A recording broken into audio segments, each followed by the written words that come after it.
So. Da sind wir wieder.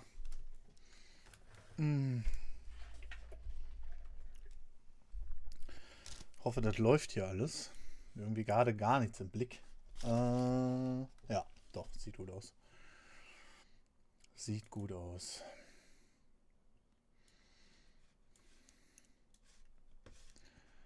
Das brauchen wir hier. Lang nicht gesehen, das stimmt. Das stimmt. Start, ja, ich muss das noch ändern. Das ist jetzt hier wieder ein bisschen gerade übers Knie gebrochen. Tut mir leid. Tut mir leid, Mensch. Nein, es geht natürlich um 17 Uhr los mit der Indie-Show. Ja, grüß dich, Messer. Ja, Leute, lasst hier, ich hab Eis. Und deswegen konnte ich mich nicht darauf konzentrieren. Warte. Start 17 Uhr. So. Da haben wir's. Immer dasselbe, ja. Big Chiller, Grüße. Ach, Lakudra. Grüß dich. Und fair uns. Ja,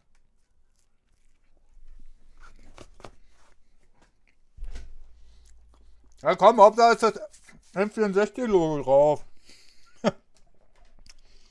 Knirriges Shirt muss sein. Und es wird immer glatter, umso wärmer das wird hier in dem Raum. Muss reichen. Scorch, grüß dich. Ja, wir haben gerade auf Twitch noch ein bisschen Quarry gespielt. War schon mal wieder ein cooler Anfang. Und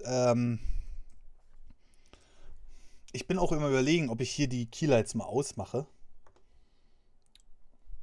Das sieht ein bisschen düsterer aus, aber geht klar.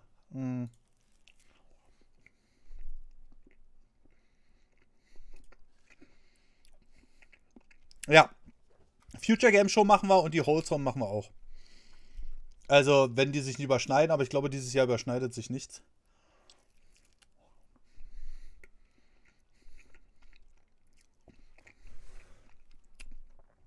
Es ist richtig warm hier gerade. Ist richtig warm hier gerade. Ich gehe davon aus, Bubu. Jetzt will ich auch Eis. Ja, ich habe mir auch extra das Gute von Jahr geholt. Das ist das Einzige, was man sich momentan leisten kann. Also andere wird immer teurer, ey. Echt, Gott? Na, ich habe mich für The Quarry entschieden. Von Malle am Pool. Kevin, grüß dich und viel Erfolg da.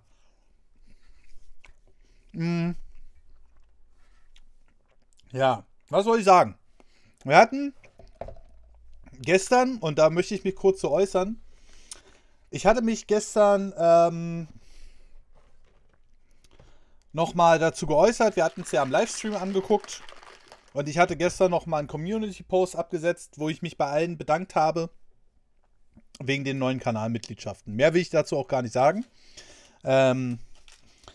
Und da kamen halt wieder, wie immer, auf YouTube die Missgünstigen, die dann gesagt haben, 912 Euro ist da voll viel Geld. Dann habe ich gesagt, ja, ist ja auch so. 912 Euro ist ja auch viel Geld. Aber bitte beachtet darunter, Ben Jerry's, Alter, du Gönner. Bitte beachtet dabei, es ist gerade mal die Krankenkasse und die Rente. Und die 912 Euro sind noch vor Steuern. Also theoretisch ist es noch nicht mal die Krankenkasse und die Rente. Und ich bin da immer so ein bisschen am Zweifeln bei mir. So, sollte man so transparent sein? Das ist eher so das Thema. Sollte man wirklich so transparent sein? Oder ist das... sollte man das lieber lassen? Ne? Das ist so die Frage, die ich mir dabei stelle. Weil irgendwie, weiß ich nicht, ey. Ich habe manchmal so den Eindruck, die Leute, die sagen sonst immer nichts, außer die können Kommentare schreiben, die nicht live sind. Und kotzen sich dann nur an. Und das ist halt ein bisschen belastend. Die 3 ist die nur digital, ja. Nicht zu sehr an sich ranlassen. Ja, das ist aber nicht so einfach. Das ist so, weiß ich nicht. Also, ja, weiß ich nicht. Ist halt ein bisschen belastend, finde ich. Aber ich bin halt am Überlegen, ob ich diese Transparenz einfach irgendwie so ein bisschen zurückfahre, weil einfach teilweise wirklich ein bisschen nervig ist. So, wer hat 912 Euro bekommen? Das sind meine Monatseinnahmen mit den Klicks, Fresh Games. Warum findet die E3 nur wegen Corona? Außerdem gibt es keine E3. Ich nenne das nur Non-E3, also NerdOverNews E3, weil es keine offizielle E3 dieses Jahr gibt.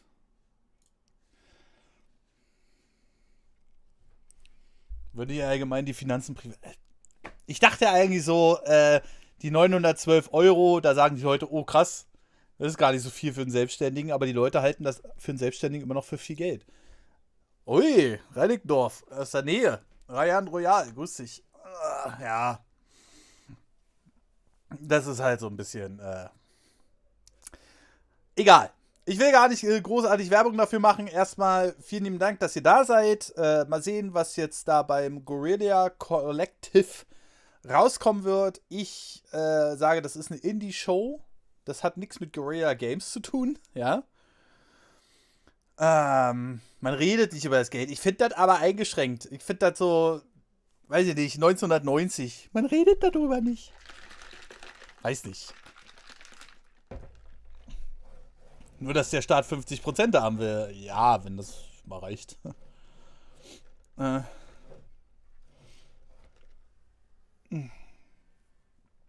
soll es nicht nach denen eine Seite stehen lassen. Ja, ist schon richtig. Aber ich wollte mich trotzdem nochmal ganz lieb bedanken. Wir sind jetzt 115 VIPs auf dem Kanal. Das ist Rekord. Und ich bedanke mich bei allen, und das muss man auch nochmal sagen, ich sage es nochmal wie in dem Kommentar gestern, ich bedanke mich bei allen, die das hier unterstützen, die vielleicht nichts dazu sagen, aber die sagen, hey, ich mag das zu unterstützen. Und ich mag diese 99-Cent-Mitgliedschaft und ich weiß, dass es momentan für jeden schwer ist. Und deswegen, ja. Aber gut. Ja, Shredder's Revenge kommt am 16. Juni, spielen wir auf Twitch. Wahrscheinlich mit Gute-Laune-Typ und Fintan, also meinen Podcast-Kollegen zusammen. Fintan wird dann wahrscheinlich hier sein, also Marcel.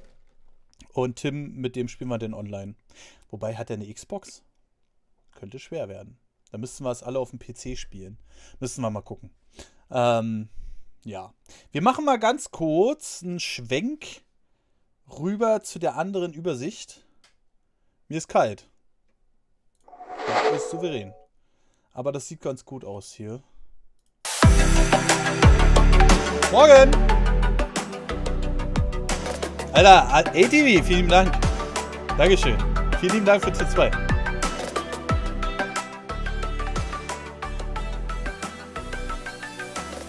Passt.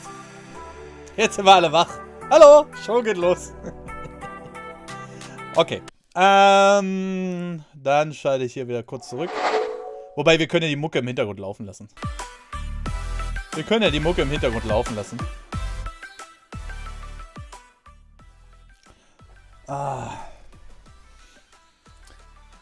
Und ja, mal sehen, was da heute für Games kommen. Future Games Show ist natürlich das Spannendste für heute.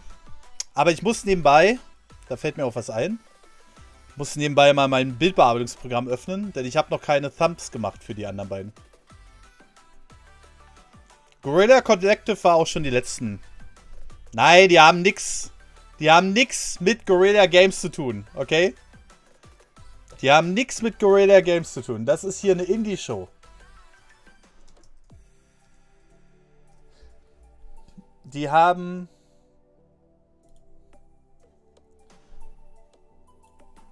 nichts damit zu tun.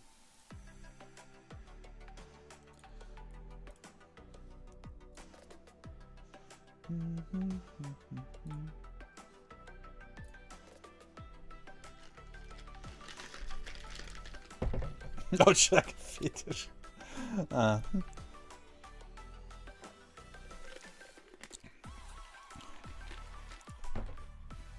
Es werden hauptsächlich Indie-Games sein heute. Es werden hauptsächlich Indie-Games sein. Ja, hoffentlich zukünftige Titel. Aber Future Games Show ist so ein Schwank zwischen richtig geil und manchmal richtig scheiße. Also wie bei jeder Show.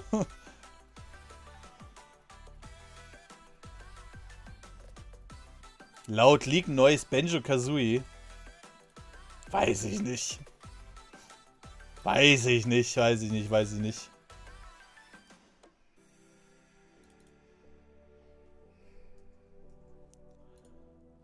Aber die Mucke finde ich ganz cool.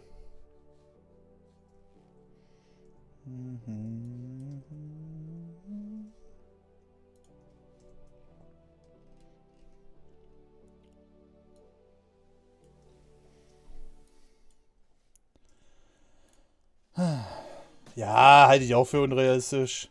Fies, grüß dich.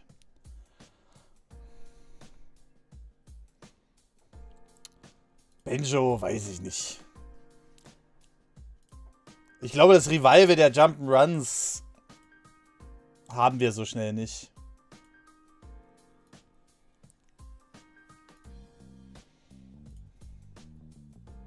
Die Mucke hat ein bisschen was von Theme Hospital gerade.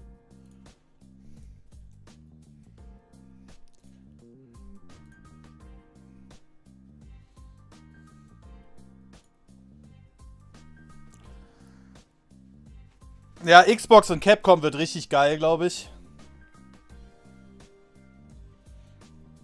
Ja, ich denke, da wird auch nichts kommen. Und hoffentlich versauen sie es nicht so wie Nuts and Bolts. Ein paar weniger Amiibos habe ich. Aber wenn ich mir noch Figuren hinstelle, dann eher so eine großen aus Collectors Editions oder so. Und die auch relativ selten mittlerweile. Ich sammle lieber die Spiele an sich.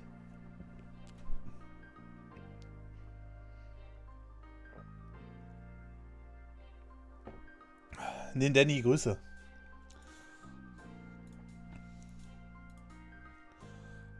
So, Future Games Show. So, wann geht die Future Games Show heute los? 21 Uhr? Ja, ne?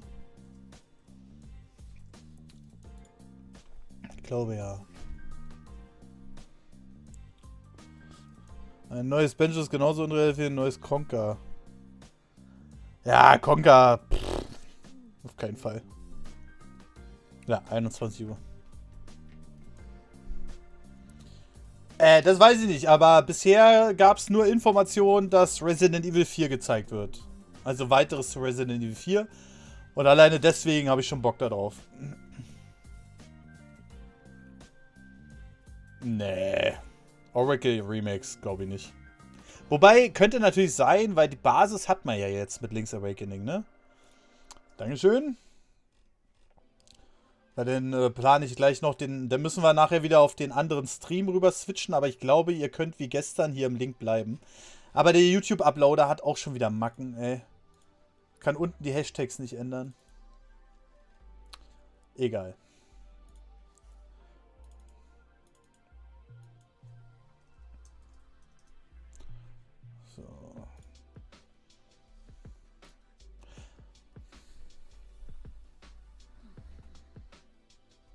Ja, ich glaube, es wird auch von Nintendo nichts mehr kommen.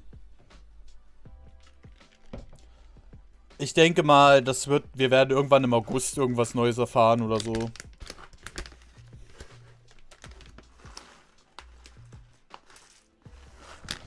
Ich denke nicht, dass eine Direct kommt.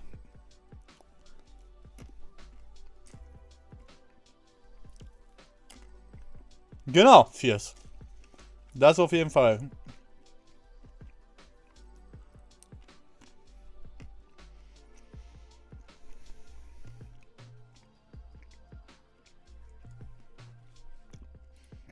Ich bin auch gerade am Überlegen. Heute sind wir nicht so viele. Kann man den Slow Chat noch rausnehmen nachträglich?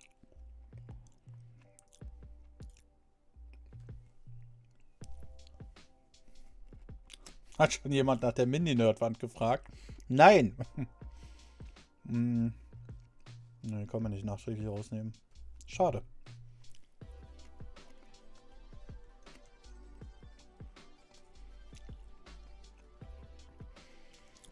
Ich glaube ehrlich gesagt, also das Jahr ist noch lang. Wir haben erst das halbe Jahr hinter uns.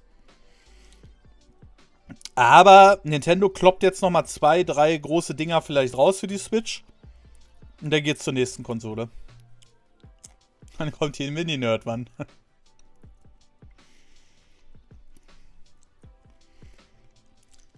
Die würde so teuer produziert werden müssen. Die würde keiner kaufen. Krone, Grüße.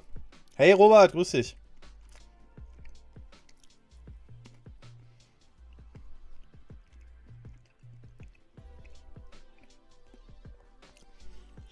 Ja, Werbung für Xenoblade, aber seien wir doch ehrlich, so eine einzelne Direct für ein Spiel ist doch immer uninteressanter als eine mit Neuankündigungen.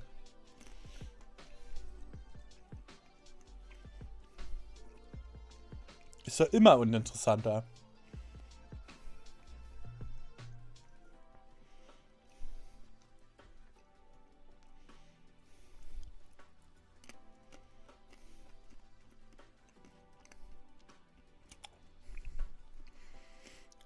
Ja, wäre schon schön, wenn sie mal wieder ein bisschen von ihrem hohen Ross rüberkommen. Runterkommen, rüber. Steffen, Grüße.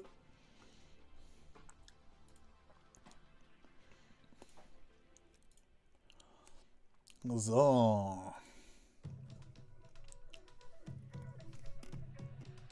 Ich habe sie endlich gehypt, die Nerdwand. Heute kommt schon der neue Dragon Ball Film? Kommt der nicht erst im Juli? Mach mich nicht fertig.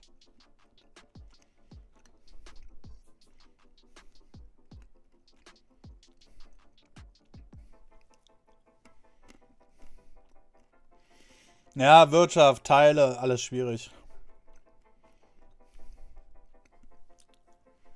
Irgendwie müssen sie ja, dann hauen sie halt einen Trailer raus. In Japan. Na, ich warte ja wieder, bis er mit deutscher Synchro kommt. Oh, ich muss mal ein Licht anmachen. Ich sehe ein bisschen scheiße aus. Boah, das ist zu viel.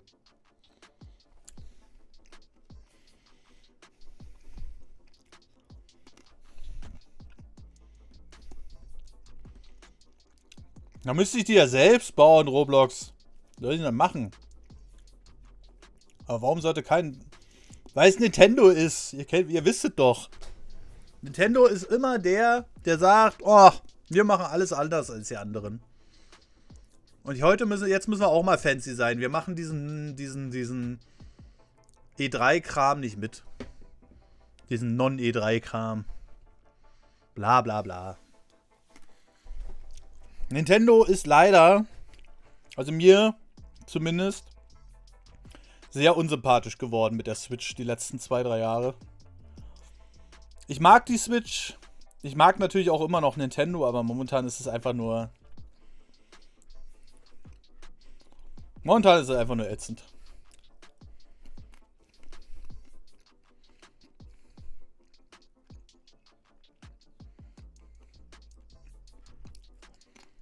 Alleine Mario Strikers, dass es wieder so minimalistisch rauskommt.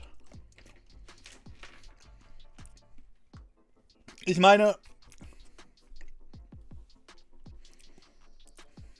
die hier ist halt echt geil, ne? Wirklich verarbeitungstechnisch, displaytechnisch und so. Aber ich weiß nicht. Es ist halt einfach so...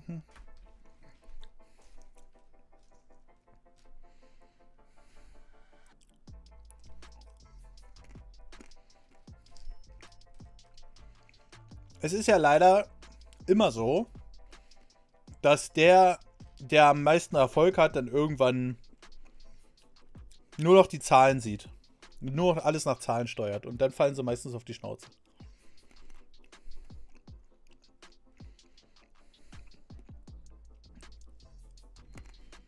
Ja, ist aber blöd. Erdbeeren, oh geil. Ich habe hier nur steirische... Was? Steirische Kürbiskerne. Unbehandelt. Nur geschält. Sehr lecker, aber auch sehr trocken.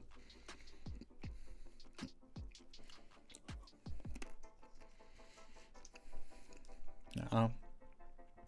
Ist halt ein bisschen belastend. Ne? Aber gut, hey.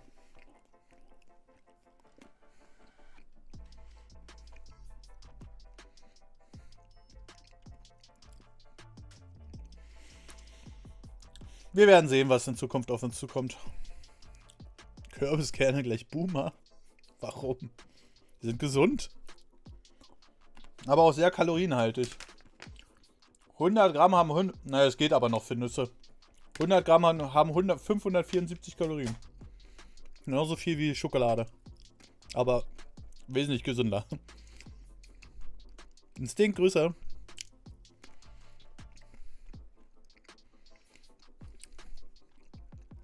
Wenn 2005 mal reicht. Bubu.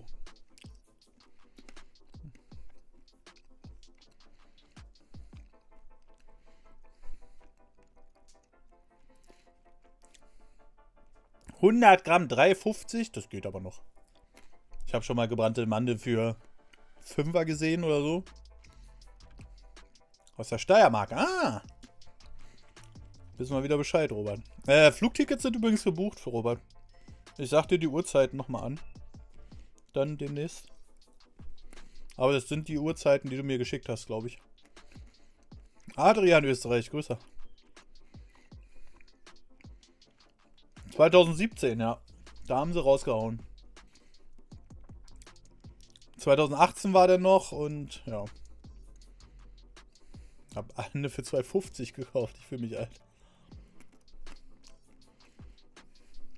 Kürbiskerne für die Gesundheit der Prostata. Oh. Okay, Leute. Wir schalten um. Ich sehe, Alerts sind natürlich wieder aus. Aber ich sehe trotzdem, sollte irgendwas sein. Also, gucken wir mal.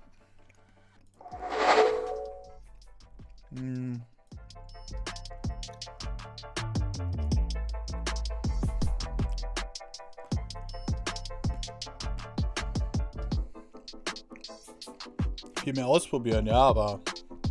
Ja, Metroid zum Beispiel, ne? Metroid haben sie erfolgreich wiederbelebt.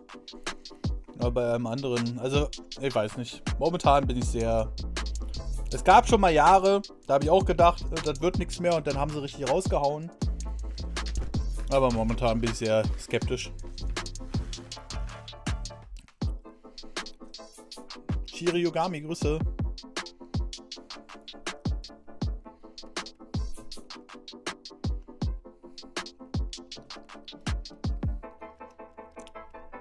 Und Leute, nochmal der kleine Aufruf an die Likes. Das wäre ganz lieb. Dankeschön. Da geht noch ein bisschen was. Und jetzt hoffen wir mal, dass wir viel Spaß haben. Und gucken mal, was uns erwartet.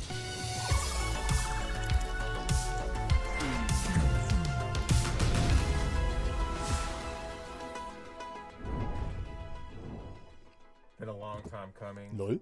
It has. We've been sitting here with these masks. I'm over the masks. 2 years. 2 years. When we started this G3 stuff, this Guerrilla Collective GC stuff, I mean, we had to rock these. Yeah. But I think it's about time. It's about time to take them off. Let's take these off and let's get right into it, people. What is happening, everyone? Welcome to GC3, the Guerrilla Okay, das war ein ganz wilder Anfang. Showcase, the least pretentious showcase you will see this summer. That hat trick, the three-peat, the menage. Anyway, I'm your host, Das war ein Justin ganz Brewer, wilder co-founder Anfang. of The Mix, the Media Indie Exchange, Interrobang Entertainment, and advisor of the Black Game Developer Fund, as well as Black Voice to Gaming. I'm with my amazing co-host, the Green-Eyed Bandit, can't stand it, Candace McKinney. How's it going, Candy? It's going great, Justin. I am so happy to be here co-hosting GC3 and kicking off the summer with everybody. Really kick it off tough. The Guerrilla Collective was created because everything was fragmented in terms of the press and event organization during the zombie apocalypse of 2020. So we decided to come together, organize, and deploy showcases with our fellow independent hustlers in the game industry and add some flavor and style to the industry to give folks a creative jolt during the chaos that was ensuing. The Guerrilla Collective's main message is unity. We are carrying on the tradition of organization with these showcases with leading Das ist einfach ein Zusammenschluss von verschiedenen Indie-Game-Developern, glaube ich. Kleine Lady, grüß dich. Gameplay reveals, updates, and drops from studios of all sizes direct to everyone watching worldwide. So this week, we started Black Voices in Gaming. And today, we will blow things up with GC3, showcasing a wide range of games And then we'll hand it off to our friends over at Wholesome Games for their Wholesome Direct Showcase. Later on this week, we'll have the GC 3.5, where we're going to share some fresh games that are crispy and lit. They're going to be mad, crispy, but not burnt. Before we get started, we have to give a huge shout out to our sponsors, PlayStation, Razer, Astro Gaming, Tencent, our fellow devs and publishers, 11 erstmal 12 Sponsoren darauf gefahren. Symbol Entertainment, Aurora Punks, Freedom, Graffiti, Gravity Games, Arise, HeroCraft, Modern Wolf, Raw Fury, Tiny Build, Wire Productions. Also, salute to the developers who played a role in the showcase. They have contributed their games and resources to make this possible. And once again, you guys, we've teamed up with the fine folks at Valve to showcase our stream on their platform in order to support the devs. Be sure to check out the Guerrilla Collective 3 event page on Steam, where you can learn more about the games, buy games that are available now, or add them to your wish list for the games that haven't been released yet. These wish lists really help the devs, so let's do it. Eine Stunde. Danke für den Hinweis. Support the devs. They will love it. Shout out to our broadcasting partners for supporting the showcase and the developers on the stream, Twitch, Steam, IGN, of course, GameSpot. We are trying something out new this time around. We're going to be doing key drops through QR codes randomly during the showcase. Key drops mit QR-Codes. Also schon mal merken, schon mal die Handys bereithalten. GC3. Also, let's say hello to our Mixed Master Guerrilla Squad partners who are co-streaming today. You all are amazing. Be sure to check out all of the great reactions and commentary from them. Let's get started with the first set of games that go OD this summer, beginning with a hardcore Soul Seeker simulation, a Soul-like action RPG, as well as some up-and-coming games and a few exclusive surprises on the horizon for release. Let's get started. I can't wait.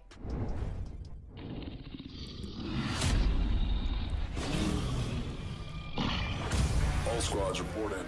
Kilos ready for takeoff. Unknown Gamer, Grüße. Mayday, Mayday, we've been hit.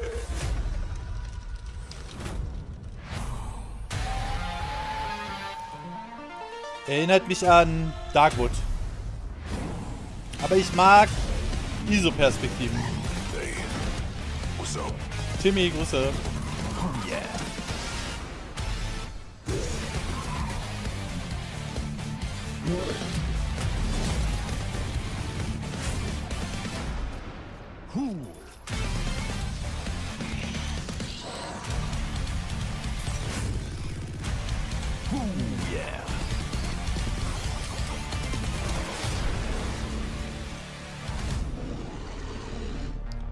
Ach, immer diese Wishlist-Dinger. Herbst.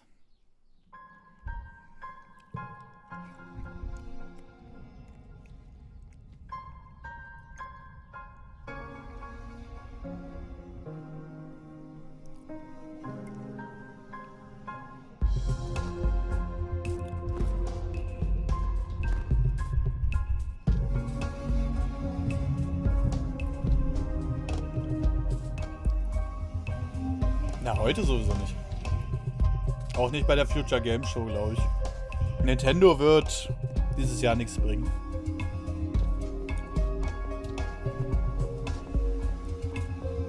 Oh geil, man wächst wirklich und wird auch wirklich älter.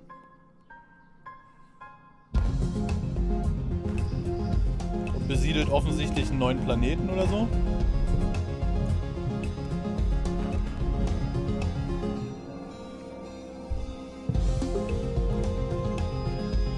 Ich glaube nicht, dass eine Direct kommt.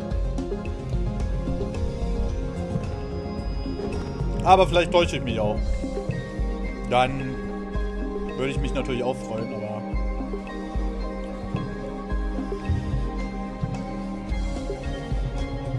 Ja, die haben ja auch nichts auf der Gamescom. Die schicken ja nur Busse in die Gegend, um Spiele zu präsentieren, die sie eh schon haben. Ja... Exocolonist, okay.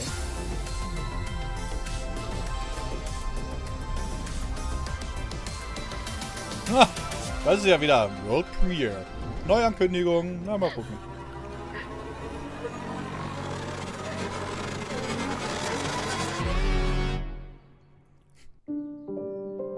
Hä? Oh Gott. Das sieht ja schon wieder äußerst depressiv aus.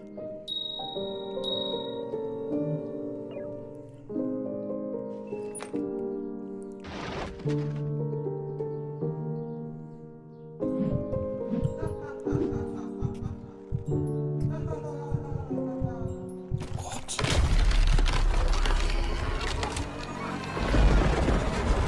Es geht offensichtlich um Kindesmisshandlung. Leck mich am Arsch, Alter. So, als würde sich... Alter, da hingen gerade Kinderskelette.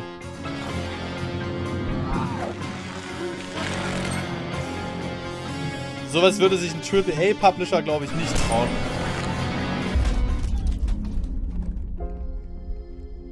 Ugly.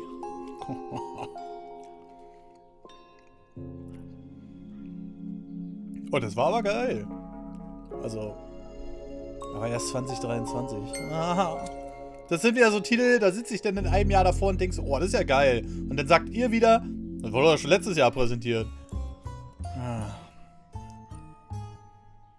Erstmal saufen. Aber es sah geil aus. Ja! Yeah.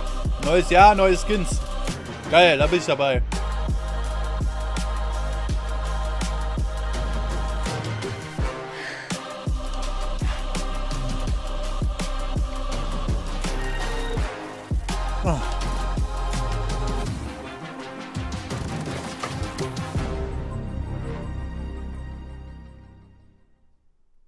Bei Indie-Spiele ärgere ich mich immer wieder, dass ich wieder vergesse. Ja, man muss die echt aufschreiben, ne?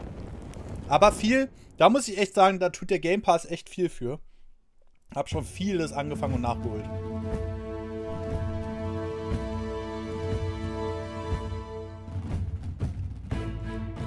Weil die Hinweise auf eine Direct gerade zu wenig ist. Gibt keine offiziellen Meldungen von den Presseinsidern, nichts, gar nichts. Und Nintendo sowieso immer einen auf fancy und cool machen muss und anders und wir müssen jetzt gegen den Trend sein und so.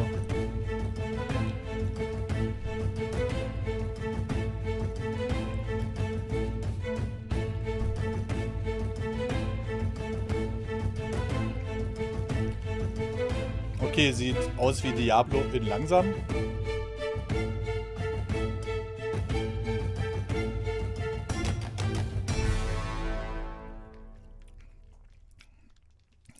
Ja, das war jetzt nicht so überzeugend. Aber wenigstens diesen Monat noch. Candy, Alaloth has come such a long way and is looking really impressive. I remember when that game just got started. Looking forward to checking that out, as well as Boundary, shooting folks in space. What? Coming up next, we're gonna get serious. Oh, das war aber ein harter Schnitt gerade. And then transition to some more narrative-driven situations that might make you contemplate life. We got a full roller coaster of emotions coming up. Let's go. Let's go.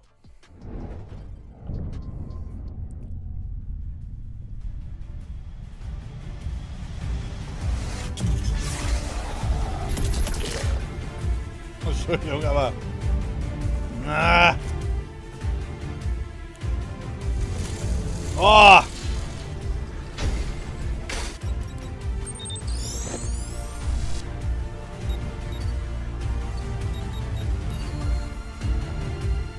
Naja. Oh, das sieht ganz gruselig aus. Entschuldigung. Aber... Ich meine, vielleicht... Hat ja eine gute Gameplay-Prämisse, aber technisch, uiuiui.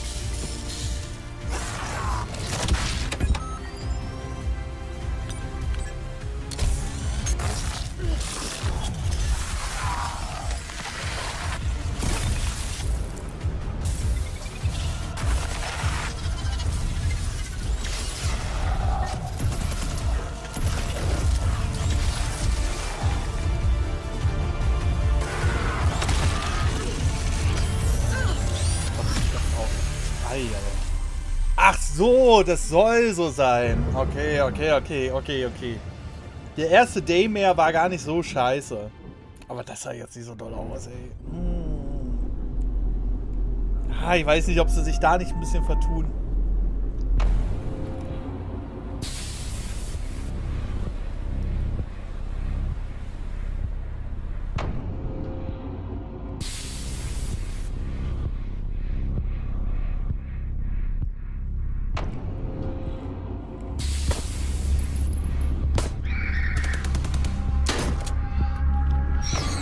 Ja, irgendwie sah das überhaupt nicht nach Day mehr aus, ne?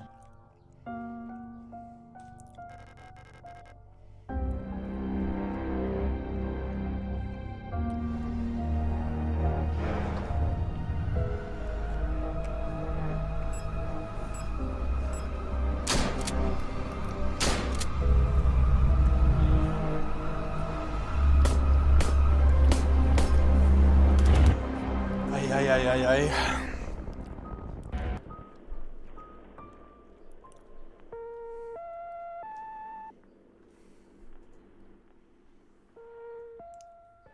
Oh, die Gläser bleiben stehen.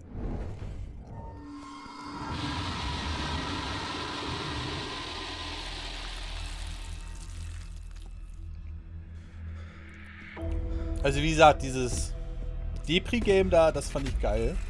Aber der Rest sieht halt aus wie...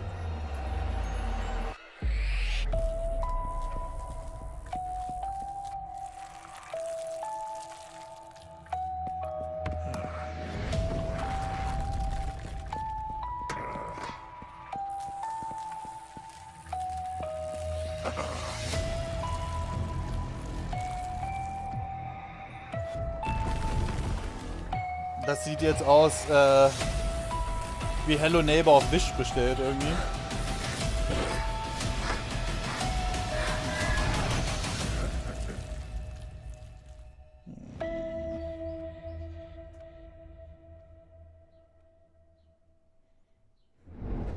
Hello T-Shirt, also da bist du aufmerksam, oder was? Playing with my mind. There is no fucking escape. It is still unknown if she was under the influence of any drugs, or if it was actually a witchcraft ritual as indicated by the evidence found at the scene.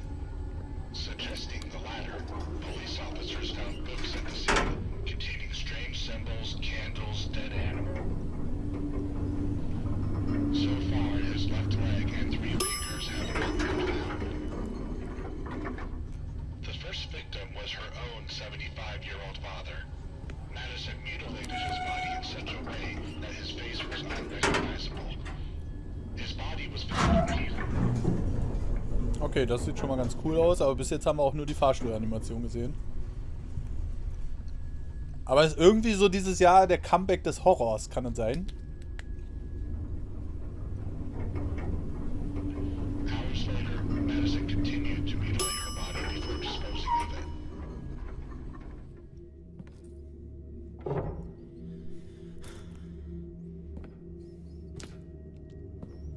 Fahrstühle werden unterbewertet.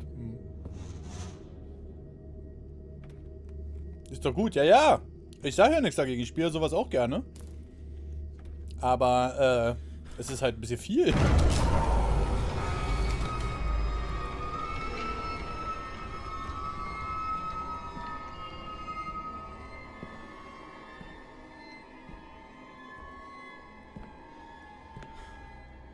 Ich muss zum Friseur? Warum? Ich war da erst beim Friseur. This is impossible. This place didn't look like this a second ago.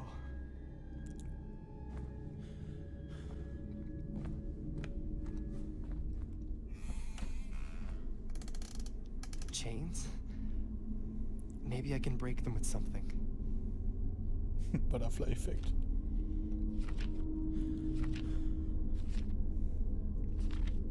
Das Vogelnest wird, Alter, die, hä? Willst du mich verarschen? Die sind frisch geschnitten.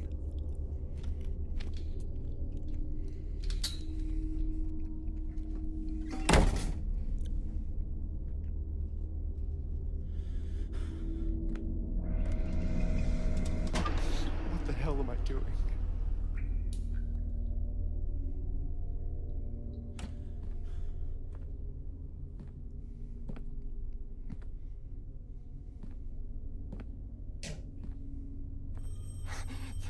The doorbell.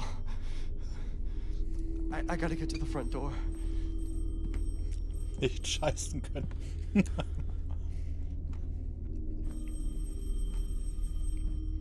MGS Remake wäre schon geil.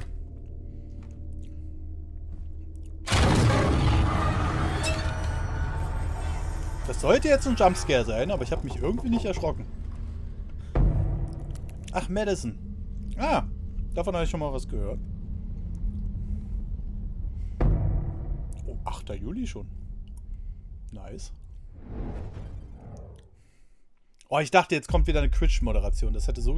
Alter, noch mehr Horror. Was ist denn heute los?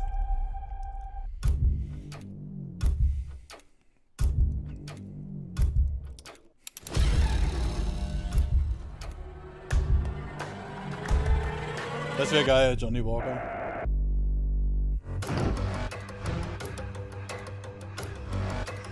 Das, man sagt immer PlayStation 1 Stil. Ich bin aber ganz ehrlich, das hätte die PlayStation 1 niemals hinbekommen.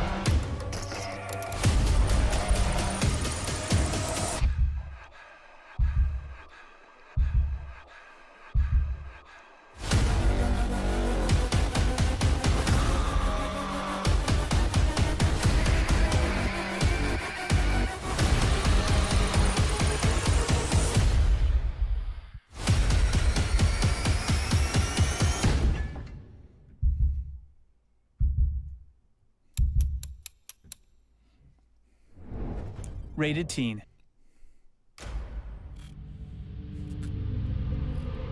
Also Soul Cave kommt dieses Jahr nicht mehr aus den Spielen raus. Warum sind denn dieses Jahr alle auf die Idee gekommen, jetzt Horror-Games zu machen?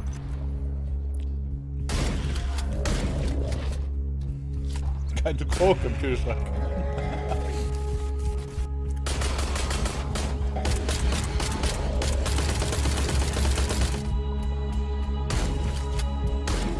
Ist das dieser Ding, was wir da schon gesehen haben? Die Roboter sahen ziemlich identisch aus.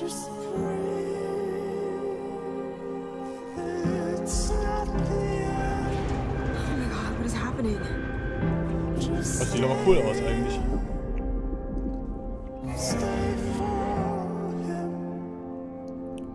Das sieht cool aus. Oh my god, is this right?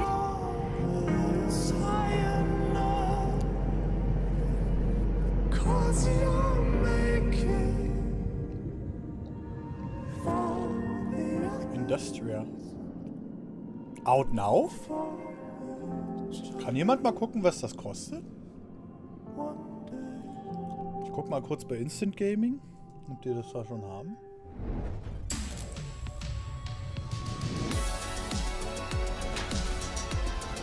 Ja, 11,82 €. Hey guys, it's Carol from 11B Studios. I'm glad to be back at Guerrilla Collective because we've been pretty busy for the last Gibt's das schon länger? So, first of all, I would like to introduce Erscheint am 30. September. Was? Because they would like to tell you more about how they are creating games. Vielleicht jetzt für eine neue Plattform? I'm creative director of State of Play. We made South of the Circle, which is a narrative Oh, Eiskaffee, nice. Antarctica in the 1960s.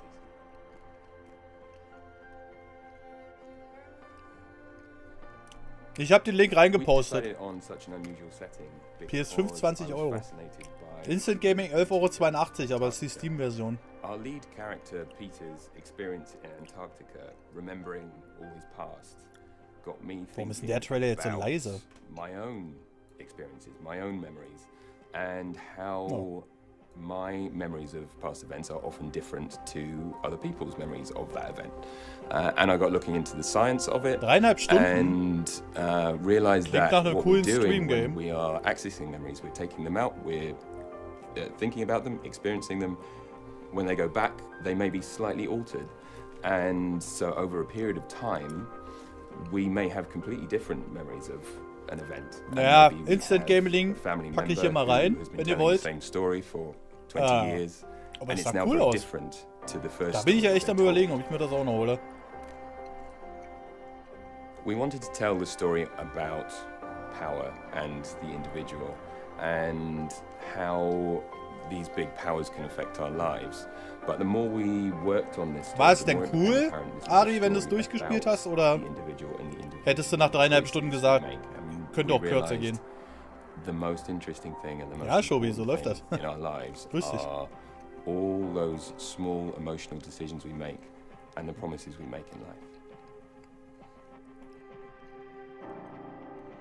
Yeah, I want to make people think and feel something. And in South of the Circle, we look at what are the far-reaching consequences of your childhood. And this is why I think video games are a fascinating medium. South of the Circle was a very emotional game to create. It's an emotional game to play, and soon you'll be able to experience this for yourself on consoles and PC. South of the Circle is the future for us, but it doesn't mean we forget about Aber es sah our cool past. aus. For me, as one of the Industria. creators, it's hard to believe that it's Bisschen been zu viel almost 8 Shooter years fand ich für die since the release of Atmosphäre, this aber ich world glaube, map. das ist nicht der And Hauptteil. we've been pretty busy during that time. So let me introduce Paweł Michowski, who'll tell you more about it. Ja, okay, das War of Mine kennen wir ja nun schon. Is an extraordinary game about civilians in war trying to survive the war. Released originally in 2014. Ganz on ist halt so PC. an Half-Life And angelehnt. Final Cut is the Ja, ultimate ist ja nichts version of the Schlechtes. game, released only a month ago on current gen consoles. Ein Blur. Wie hieß denn The dieses game is special on many layers.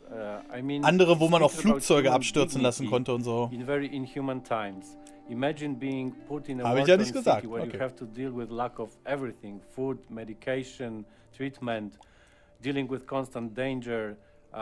In such horrible times, it takes a lot Übrigens of ist War of cost and Mine, heavy der effort Final to Cut stay mit allem human. drum und And dran, this War of Mine speaks kostet auf der exactly Switch about gerade 1,99. This War of Mine Final Cut has got a lot of content comparing to the old-gen version, a content unavailable in that one. New civilians, new scenarios, new locations, so practically the game is a few times bigger comparing to the old one. And I need to stress out that in the game there is no tutorial, and you may ask why. It's simple, because in war, no one would tell you how to survive. Since 2014, we've been constantly developing the game, adding new story-driven scenarios, a lot of free updates, a ton of content, including even charity content that was directed specifically towards gathering funds for War Child, in this case. And lately, we've organized donation for Ukrainian Red Cross just by selling the game, and we amounted $1 million almost. Oh, geil. So actually, this was $1 Million durch das Game. that a game can make a change and Schön. be that way something more than just a game. That's all we've got for you today, and I hope you like it. And having an opportunity to be here, I would like to thank you all for supporting 11 for so many years, because it's thanks to you that we were able to achieve so many great things. And while speaking about great things, So ein there's actually one Strap-Modus. more to come. And Dass it's du dich right nochmal around the corner. durchballern So be kannst, sure meinst du? to follow up 11 Studios news in upcoming days, because you're gonna like it, trust me. Ja, aber bitte von Bandai Namco entwickelt, Scorch. Und nicht von... Hello, I'm Jörg Tittel, and I'm the writer and director of The Last Worker, a first-person narrative adventure centered around our struggle in an increasingly automated world. I'm Ryan Bousfield, I run Wolf and Wood, and we're bringing The Last Worker to PC, console, and VR platforms in 2022. The Last Worker puts you into the body, the mind, and the seat of Kurt, the last human worker at Youngle Fulfillment Center 1, the largest such facility on Earth, the size of the sunken city of Manhattan. And you've been there for 25 years. You've never made a single mistake, which is why you still have your job. And that's why everyone else has lost theirs. Wie die Haare gerade so gewachsen sind, das sah so cool aus, so mysteriös. Und dann siehst du den da mit seiner Bierwampe. You can say that again. It's easy to marvel at the wonders of young. Stop. But of course, you're not entirely alone in the game. There's Skew, your only friend and cobot, played by Jason Isaacs, who you might know from Harry Potter, Star Trek Discovery, Death of Stalin, Oliver Dari Olofsson, Zelda Williams, David Hewlett, Claire Hope Ashity, and Tommy Earl Jenkins. We've got an incredible cast. This area should be off limits. At Youngle, there are no limits. So you start out doing the day-to-day work of Kurt, dispatching products, you're keeping up with the robots. But obviously this is not a work simulator.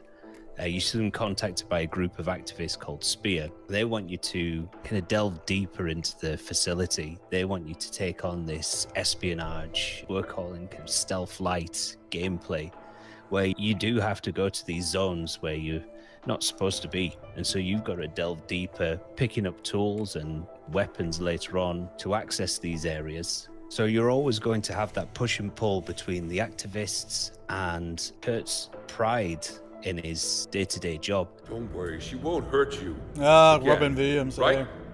Hoverbird? I can't promise anything. It's a story and world rich with drama and even the occasional moments of horror and a lot of comedy as well.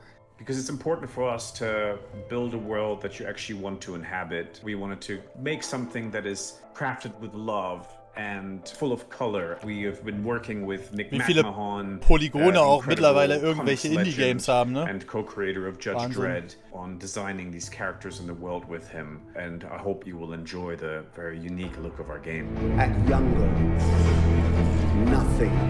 The game is packed with so many surprises and crazy cool moments. We just cannot wait for you to play it later this year.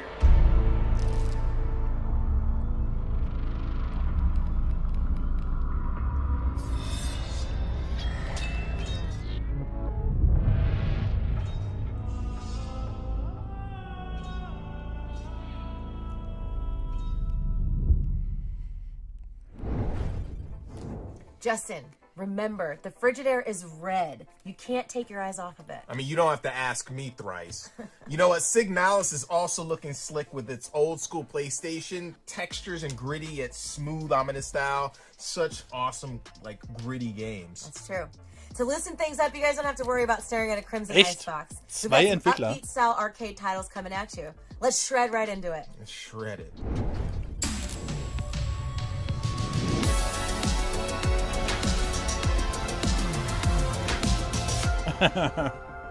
Exclusive.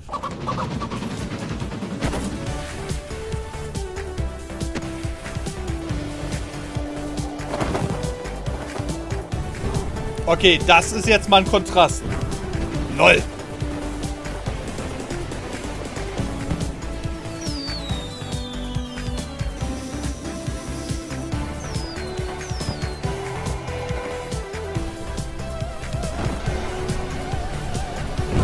What the fuck?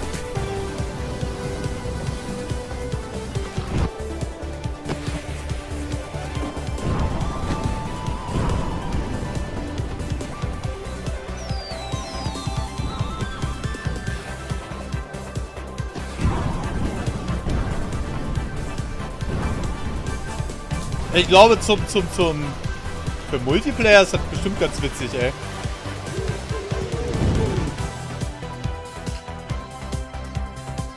Hey, Demo! Unreal Engine. Steam oder was? Oh, nice.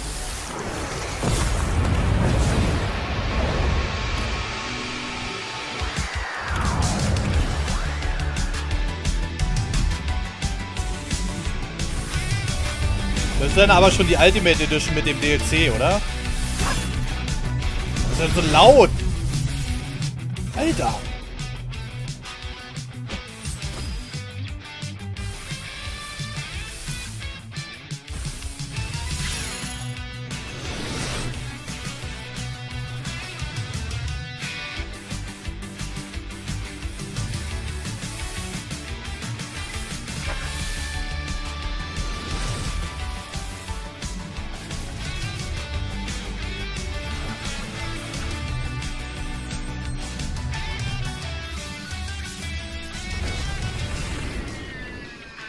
Nee, nicht Digimon. Cassette Beasts. Ist aber immer so ohne Datum und so. Das ist halt immer so ein bisschen.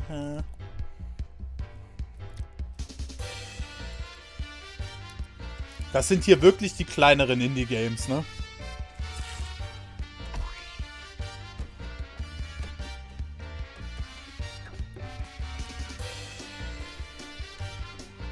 System 32.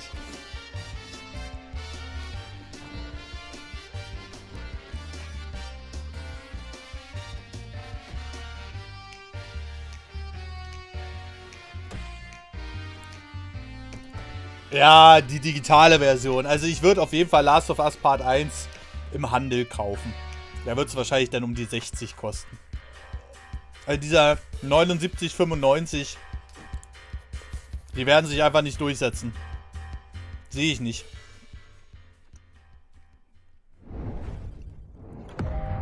Außer für die Leute, die da wirklich zu Hause auf der Couch sitzen und sagen, oh ja, keine Lust auf irgendwie 5 Minuten zu recherchieren. Oder die halt nur eine PlayStation digital haben, ne?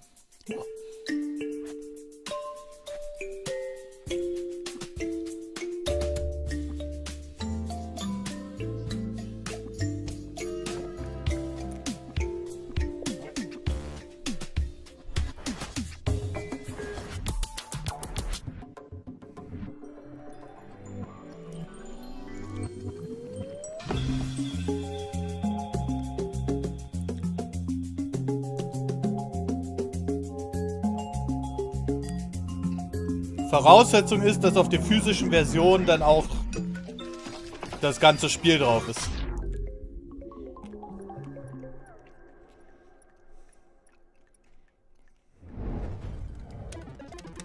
Justin. Justin. Justin! What? I'm trying to play Witch and Whiz here. Oh mein Gott. What? Candy? Please put down the hand. Oh! I have a really Cringe. special surprise for you. Okay, you have my undivided attention now. Good. Good. Because next up, we're going to go back to the future and share some neo-retro games, soon-to-be classics, that give you that old-school funk, that give you that feeling. We're going to start out with our favorite Heroes in a Half Shell, see what's happening with the Kickstarter Symphony of the Night Indie South Darling, and much more. This better be good. Oh, it will be.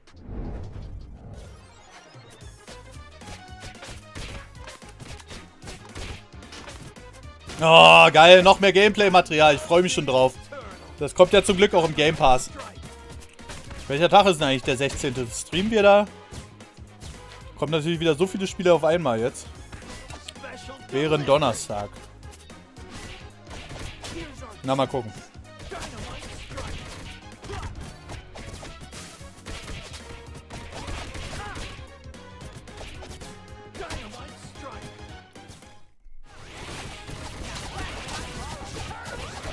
Was ein Durcheinander.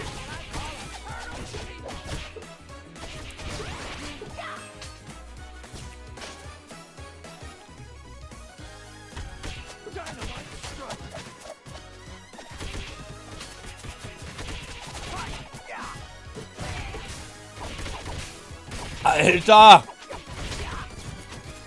Da sieht ja keine Sau mehr durch. Also ich glaube, wir spielen das höchstens zu dritt oder so. Also nicht zu 6 oder zu 4, da kommt ja keiner mehr hinterher.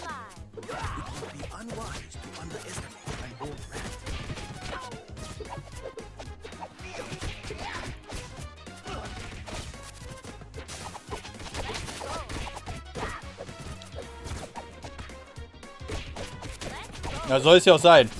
Soll auch endlich der vernünftige Nachfolger zu Turtles in Time sein. Ich finde, der Preis, Startpreis auf der Switch 22,50 ist dafür völlig in Ordnung.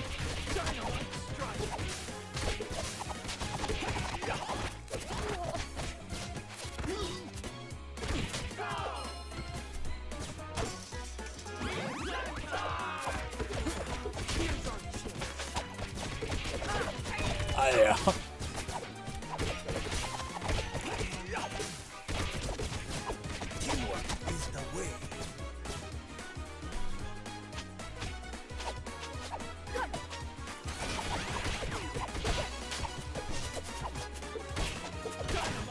Ich merke erst jetzt, das sind die Ninja Turtles.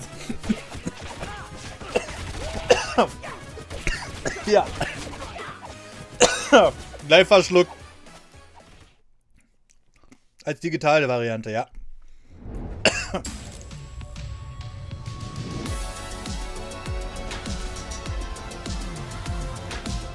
Oh. The dragon stirs in the void, and an empire trembles. Alter! The rule of the Magi Lords is failing. Where now? Oh, kennt ihr das, wenn man sich verschluckt und das gleich so einen unendlichen Hustenreiz auslöst? Mann. or in the golden dead, to whom we offer prayers. Entschuldigung. Certainly not in the foul magical praxis Hab ich doch gerade. of witches and lay sorcerers. Mann. No. This is our punishment. We woke the dragon. Ich mach mal kurz das Mikro aus. Moment. For us, there is no salvation. So. Oh.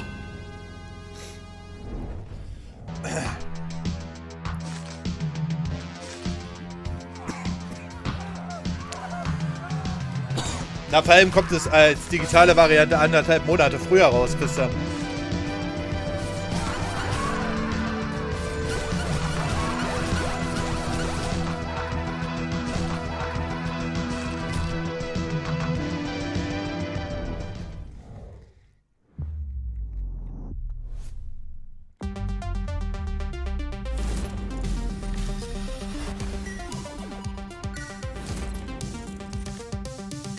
Schön, Johnny Walker. Ist aber sehr anstrengend gerade.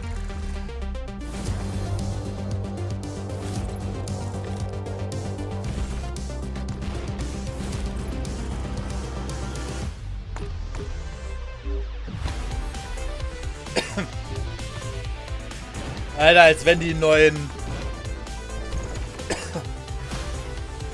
Retro. Ja. Geil.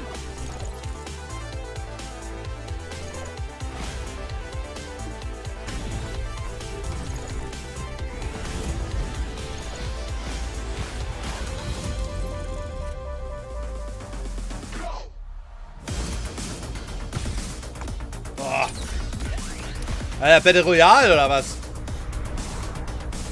Geil. Ah. Breakout, genau.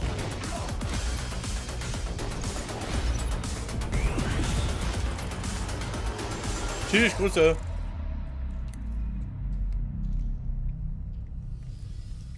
Arkanoid. Genau, so hieß das Original. Und wie viel kostet? Oktober. Game Pass?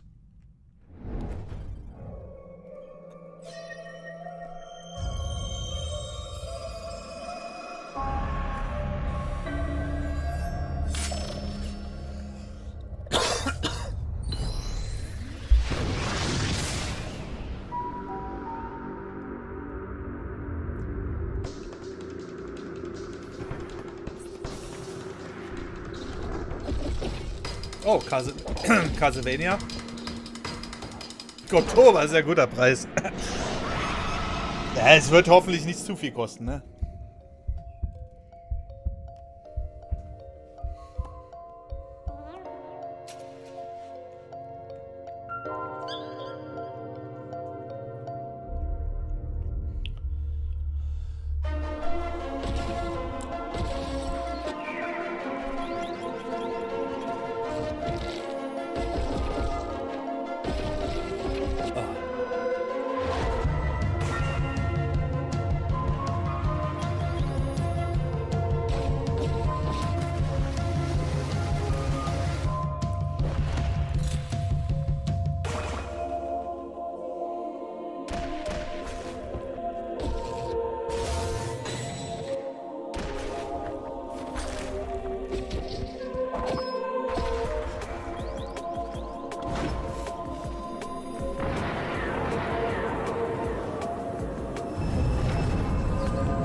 Das hat einen schönen PlayStation 1 2D-Look.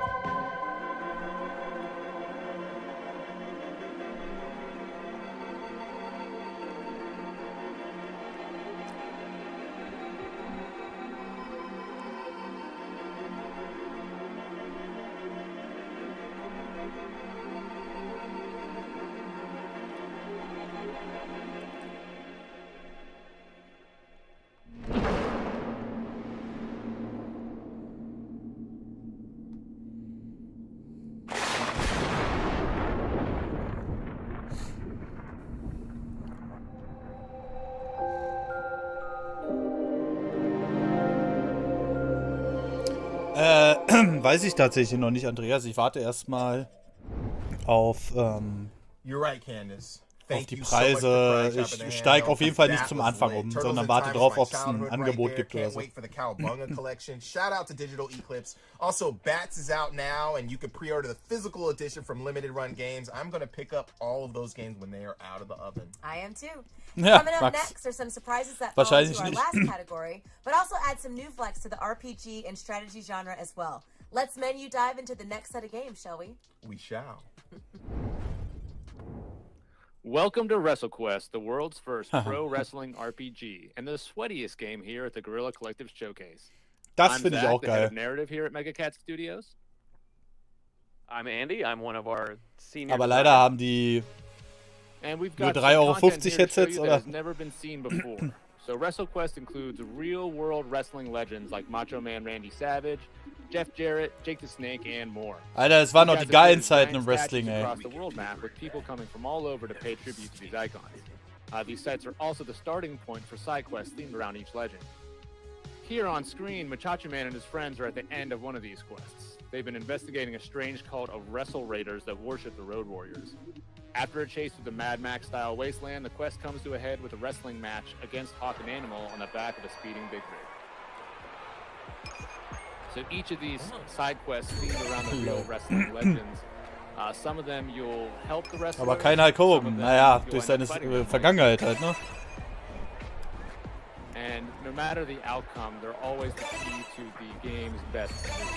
Sometimes you'll get iconic gear or outfits from the wrestlers. Other times you'll be able to summon them into battle. So I know some RPGs will let you summon dragons and monsters and whatnot, but only WrestleQuest. Wir spielen gerade Wind Waker HD. On your enemies, or in this case, if you're able to beat the Road Warriors, you'll be able to summon Und The them Quarry. to your Doomsday device. Heute angefangen. Andy, what's your favorite thing about the Road Warriors? I love the fact that they can put their mohawks together to power up. they fit into each other very nicely. Ich glaube eine Stunde. It's important to have that type of symmetry. Speaking of working together, Andy's showing you some of our tag team maneuvers here. Muchacho Man and Toybot Jimmy doing a blockbuster. Meinung zu The Quarry? Geil. 12 playable characters in WrestleQuest. Genauso cringe wie die anderen Super Massive Games, aber das macht sie ja aus. It's one more way you can customize how you play. At the bottom of the Darf er screen, wieder, you see the Christian? hype meter. Echt? This is an indication of the crowd's engagement and interest in the fight. Wann war denn sein You Comeback? come in and you just spam the attack button, they'll get bored and that'll drain out and your enemies will get stronger. But if you approach the battle with a little bit more GC, dankeschön. creativity, Danke. that'll fill up and you start to get bonuses. Extra damage, extra loot, better loot, AP regeneration, it's all there.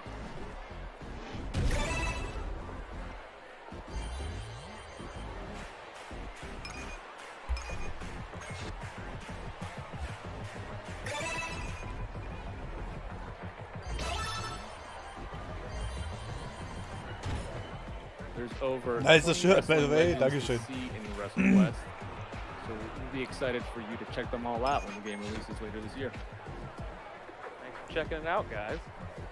Oh, die Präsentation ist aber auch ein bisschen dröge, muss ich ehrlich sagen. I'm Buddy, the community manager Also selbst die for October Turtles-Präsentation, die sie ja immer mit Today, I'd richtig like to coolen Trailern introduce gemacht you haben, to the war jetzt einfach nur so gameplay of 2 Zoetti, Gameplay-Ausschnitte. our poker-based roguelike by Dusklight Games.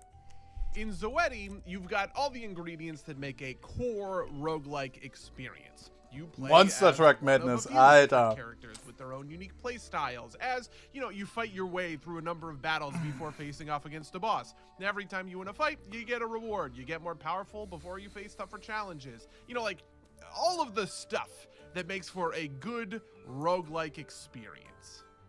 When we get into skills and abilities that you're using to win those battles, though, Crown Jewel that's when things get a 2018. little spicy. Echt? In Zoetti, Ist das schon wieder so you have lange a her mit seinem limited number of Skandal? skill Krass. slots, and each one is tied to a particular hand of poker. The rarer the hand, the more powerful the skill. 2 pair is going to be weaker than, a straight flush. So, in practice, this is how it works. At the beginning of the fight, you draw a bunch of cards. These are playing cards, and depending on the kinds of poker hands you can create, you can activate those skills. If you have 3 of a kind in hand, you can activate the skill tied to 3 of a kind. Ist ein bisschen anstrengend gerade. Here, I'm going to activate Bin Boundless ganz Battle ehrlich. Spirit, which buffs my damage a bunch. And then I'm going to activate it again, and then I'm going to Oh, ich weiß nicht mehr anderen Gamer. Ich glaube, es war irgend so eine, auch so eine Indie-Präsentation. When you win a battle in Zoetti, you don't add more or different cards to your deck. Was? That's Capcom? always going to stay the same. Instead, you can add new skills, or level up your existing skills, or acquire different skills for slots that you already have filled. Changing out these skills allows you to really customize your build, and you're always going to want, you know, a certain balance of offense and defense, which begs the question, you know, do you want a powerful defensive option, something tied to a straight or a full house, or, you know, do you want something that's a little bit weaker but more readily available, like a single pair of cards that, you know, you're going to find that in basically every hand that you draw. And all of this is affected by the underlying statistics and modifiers of the game. You know, so for instance, hand size or the number of cards you draw per turn are statistics that you can invest in. You know, you keep all of the cards that you don't play on a turn, which means you can have 11, 12, 13 cards in hand, which gives you much better access to some of your deeper, more powerful skills, like something tied to a full house or a straight. You can also increase the amount that you draw per turn, allowing you to just kind of das ist gerade ein bounce bisschen your hand anstrengend. every single turn for maximum tempo. And those are just 2 examples. There's plenty of cool, complex modifiers that, you know, Das you ist gerade can ein pick bisschen up to enable anstrengend. really interesting builds for the game. Anyway, I think that's about as complicated as I'm willing to get for this video. For now, if you want to learn more about Zoetti, I'd recommend wishlisting us on Steam, since I'm going to be really showing off some of the deeper, more complex mechanics in the not-too-distant future.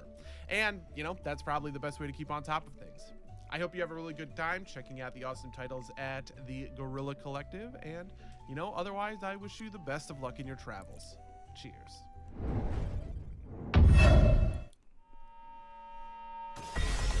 Nee, ich glaube, Future Game Show ist ja. Fängt ja erst 21 Uhr an, oder?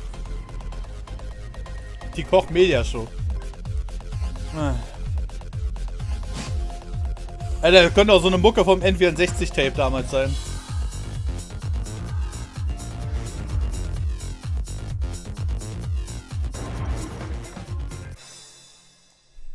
Wow.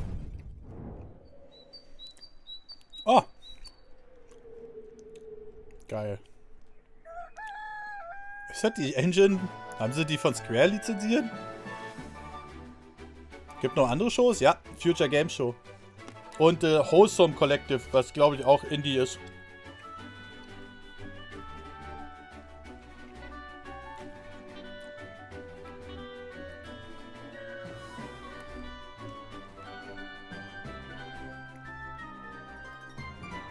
Oh, kennt ihr das, wenn ihr nach dem Husten Kopfschmerzen habt? Habe ich jetzt.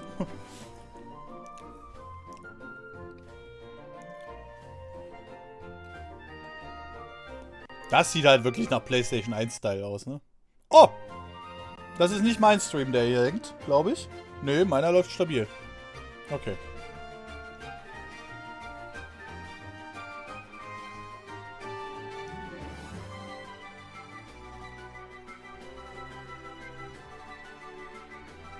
Echt, Jovi? Ja. Das müsste ich mir mal für Zucker vornehmen. Ich krieg nämlich von zu viel Zucker immer Kopfschmerzen. Ne, Future Game Show ist alles Mögliche.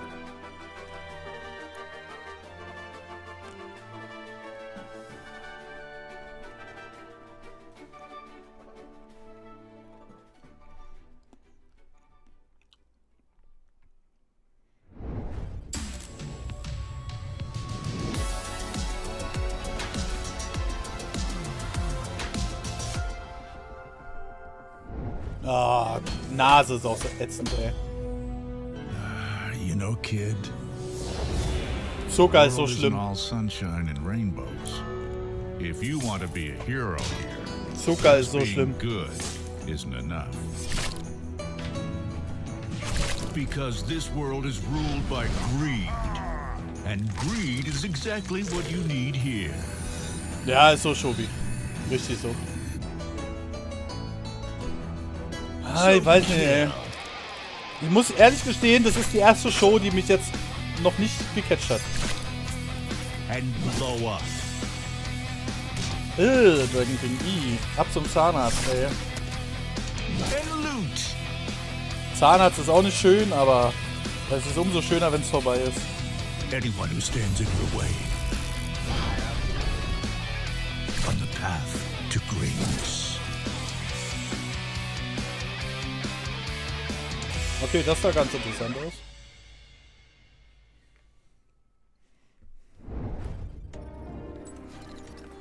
Hello everyone, I am Nana Moon, and this is Keylocker turn-based cyberpunk action.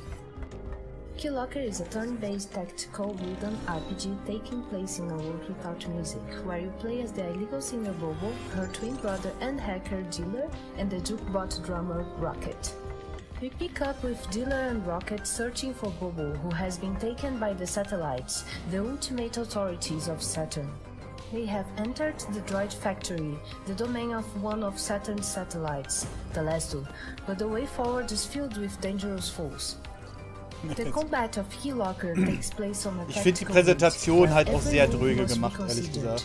Plan your actions carefully, also as each attack halt, comes with its own field weiß ich of nicht, damage. Timing your attack is crucial for survival, as every perfect hit brings you closer to victory and every miss closer to death. Some attacks will cause passive effects to appear on the grids. By using the plug modifier, the fabricant has spawned an electrical field on one of the tiles, recharging his EP every turn. Unfortunately, his life points are too low to take advantage of this strategic position. Die E3 fehlt halt. Weiß ich nicht, macht das jetzt so einen riesen Unterschied für uns? Also jetzt mal ohne Scheiß. Vom Prinzip her ist es doch genau das Gleiche.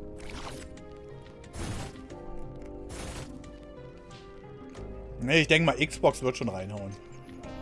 Die State of Play war halt geil. Dealer has spent a long time preparing for this moment, holding keys to increase his progress on the skill tree. The droids are no match for his skill level. Rocket, however, was only recently given combat capabilities and could do with an upgrade. Let's take a look at his skill tree with the keys we have received from combat.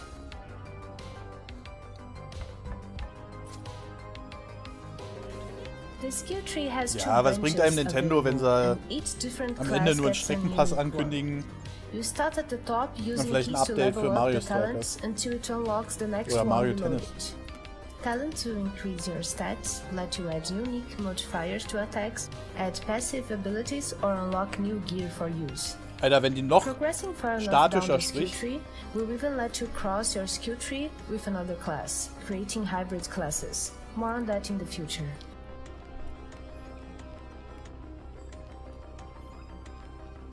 If you want to see more of Keylocker, head over to our Steam page and make sure to wishlist and follow. We will have a demo available there during the summer of gaming, so make sure to check that out. Thank you. Das war ein bisschen als würde ich mal Siri oder Alexa nach dem Weg fragen. Ja. Irgendwie schon.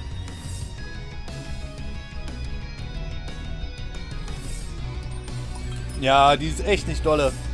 Aber das ist ja auch immer wieder das Schöne an dieser E3-Zeit. Man weiß halt vorher nicht, was kommt, ne?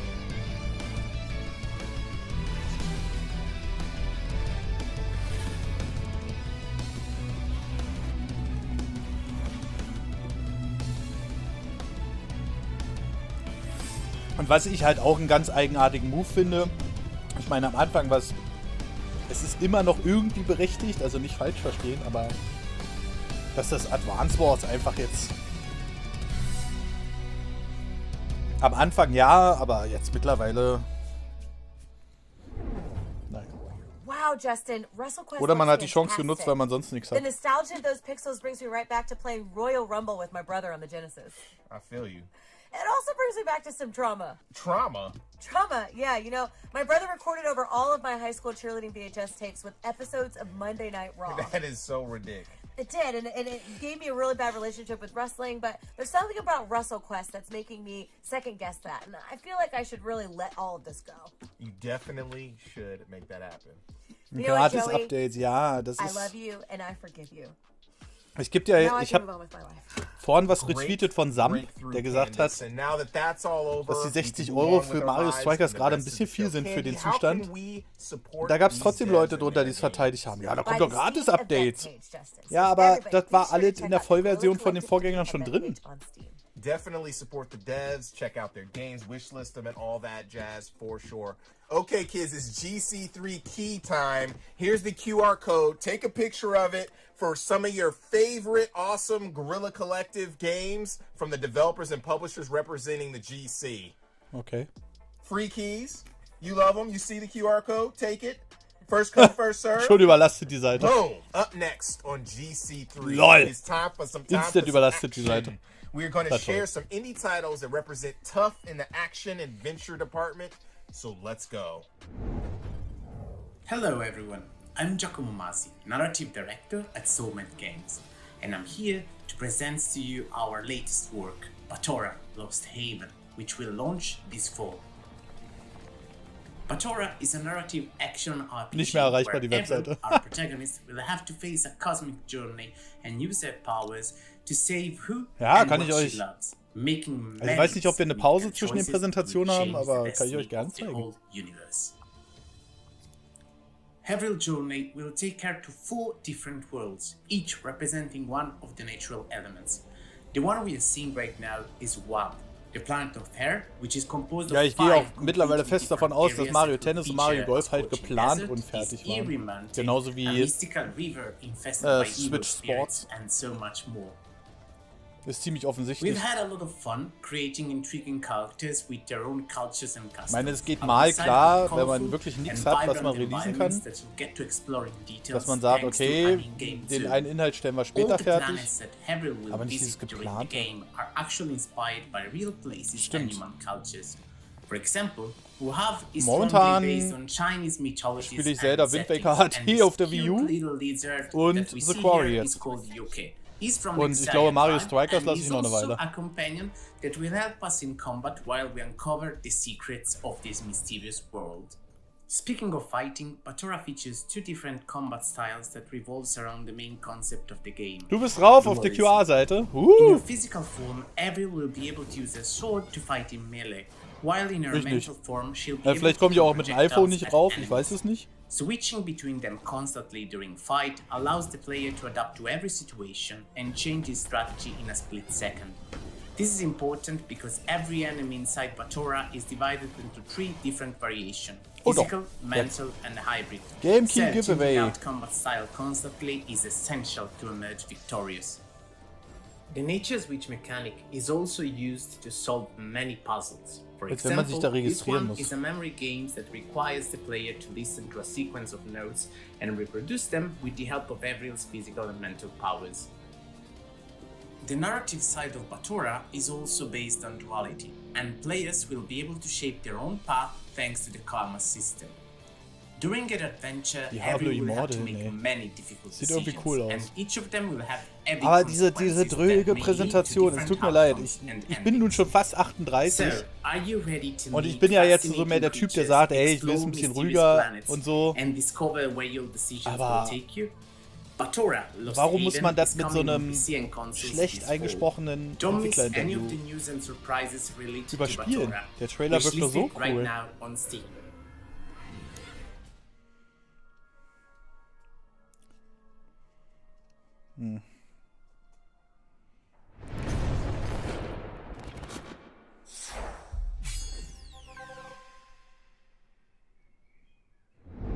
Passt schon, bin kurz vorm Wegkippen. Ja, das ist echt nicht dolle. As Hilda delves deeper into the quest Ich finde das for her nicht gut, lost dass da die father, ganze Zeit...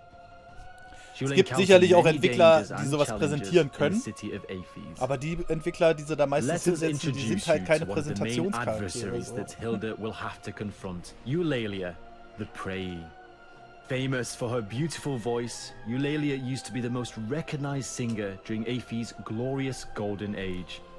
Oh, ich brauche danach eine But, Kopfschmerztablette. like so many others, Nicht wegen der Präsentation, Eulalia sondern would einfach, fall weil das Husten victim so to the angestrengt curse hat. that spread across the city 1,000 years ago. The famine brought on by the Asterigos changed her into something else.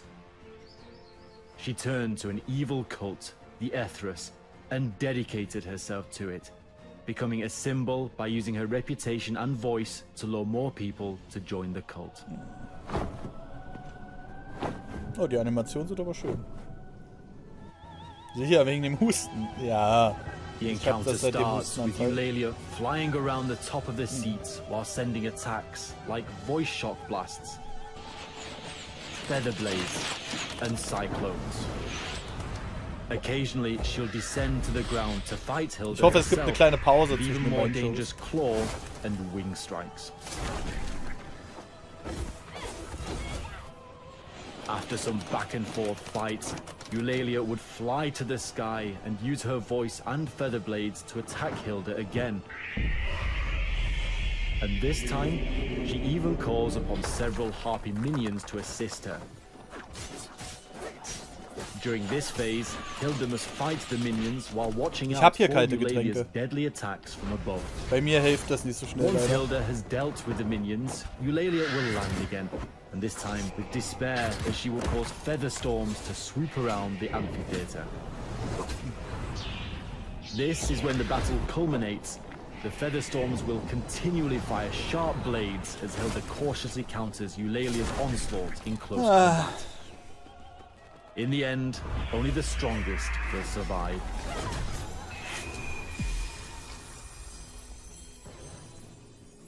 We hope you enjoy this preview, and we can't wait to share more about the world of Asterigos with you. Oh nein, ich werde 38, Leute. Erstaunlich, dass ich noch eine Frau gefunden habe, die mich heiraten will. Wir denken ja alle, ach, der ist ja kurz vor dem Tod. Oh, das sieht interessant aus.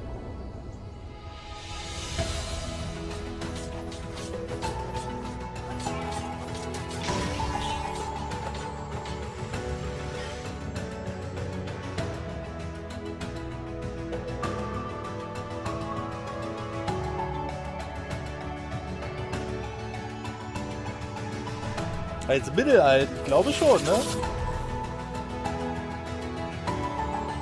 40 ist das neue 20. Nee.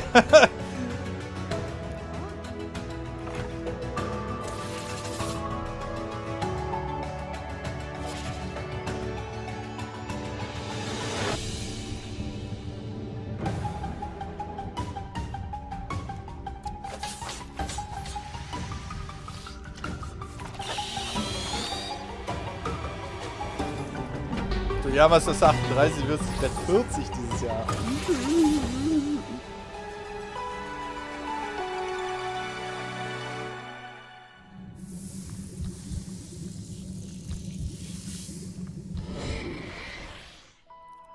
Du siehst aber aus wie Mitte 20. Naja. Was soll ich sagen? Ich werde 22. Steinalt, Alter. Kann die Schnauze, ey.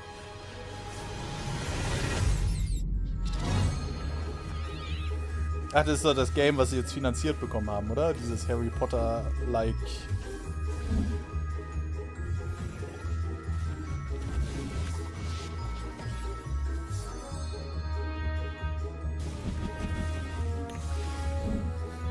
Wird hier jetzt geschleimt? Ja. Ich merke das schon. Ich bin ein Jahrzehnt älter.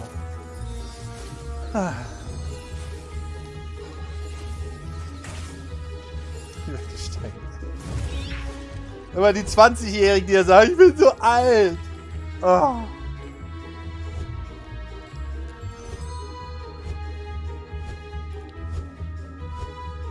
Oh, es riecht gerade nach Fischstäbchen mit Kartoffelbrei. Spells and secrets.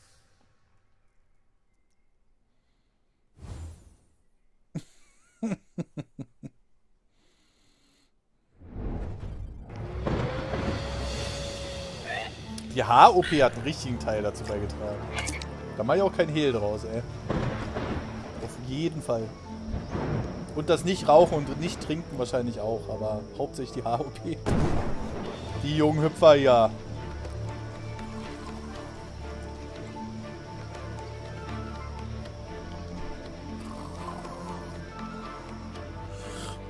Bin Ü30 und noch jung.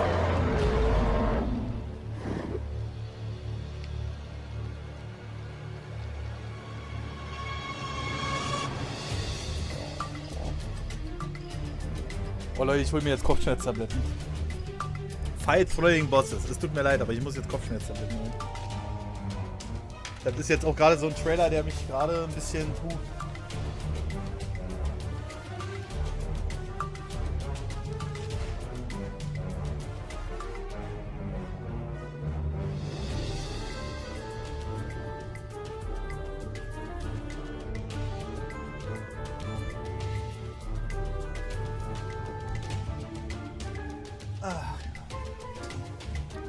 Erstmal Aspirin. Nee, Ibuprofen, Aspirin hilft bei mir nicht. Ein bisschen durcheinander. Aber sonst halte ich den restlichen Abend nicht mehr durch.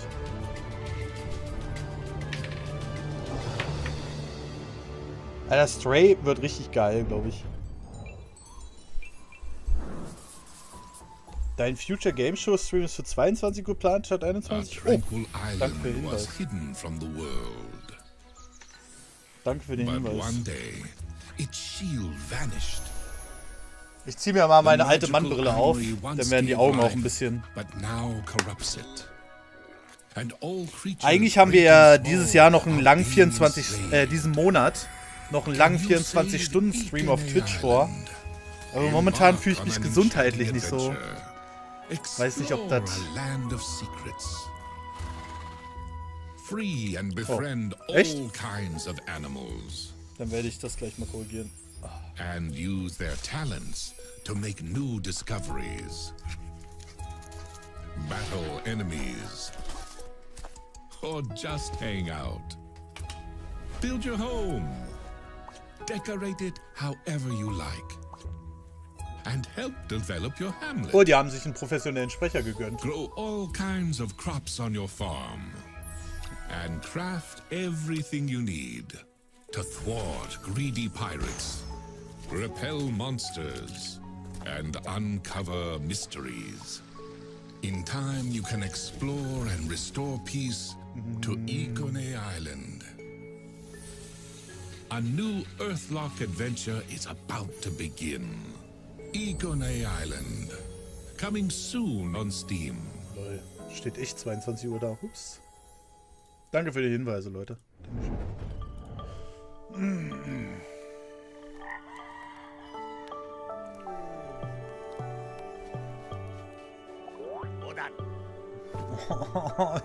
Mein Gott. Ich weiß nicht, ob das an der drögen Präsentation liegt, aber... Oh.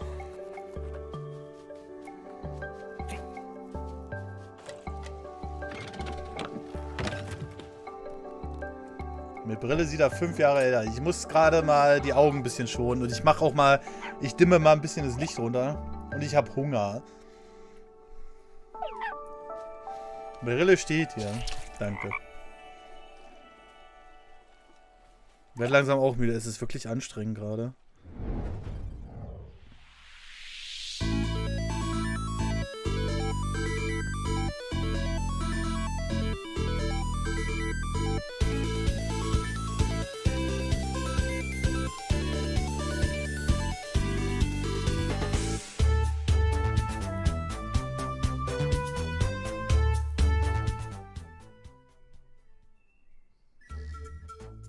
Hey there!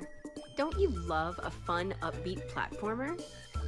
In Frogen, you take control of Renata, daughter of world-famous archaeologist. Nein, so hätte auch kein PlayStation 1 Spiel ausgesehen, auch wenn sie es einen suggerieren wollen. Allow her to accompany them to the dangerous ruins of the Temple of Beelzebub. And now, with the help of her trusty Frogen, she must save them and prove that she's a capable. Das ist bestimmt der einzige Deutsche, der diese Coach streamt. Da könnt ihr trotzdem mal ein Like da lassen, ja? Ich halte das hier mit euch durch. Von den Likes lebe ich. Ja? Oh.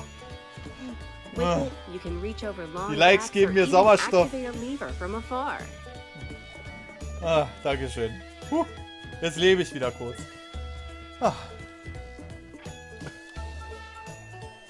Face off against big bug bosses that serve as the guardians between Nur wegen der Brille. They may look charming, but they're powerful foes.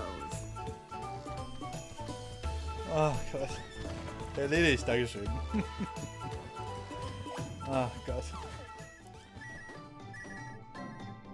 Collect all sorts of treasure, including hats you can swap your helmet with. Wenigstens haben sich die gallery letzten beiden pictures, Präsentationen tons of professionellen Sprecher medals, geleistet. and a full bestiary. Das ist schon mal gut.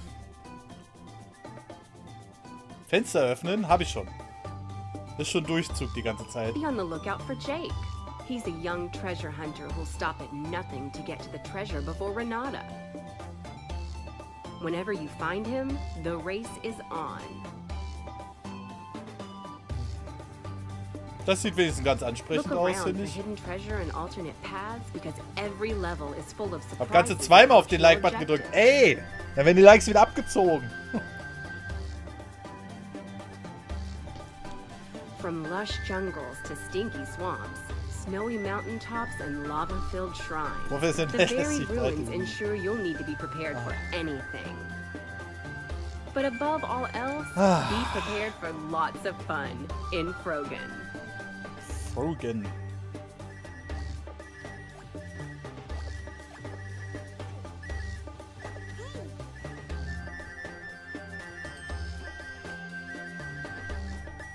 Oh.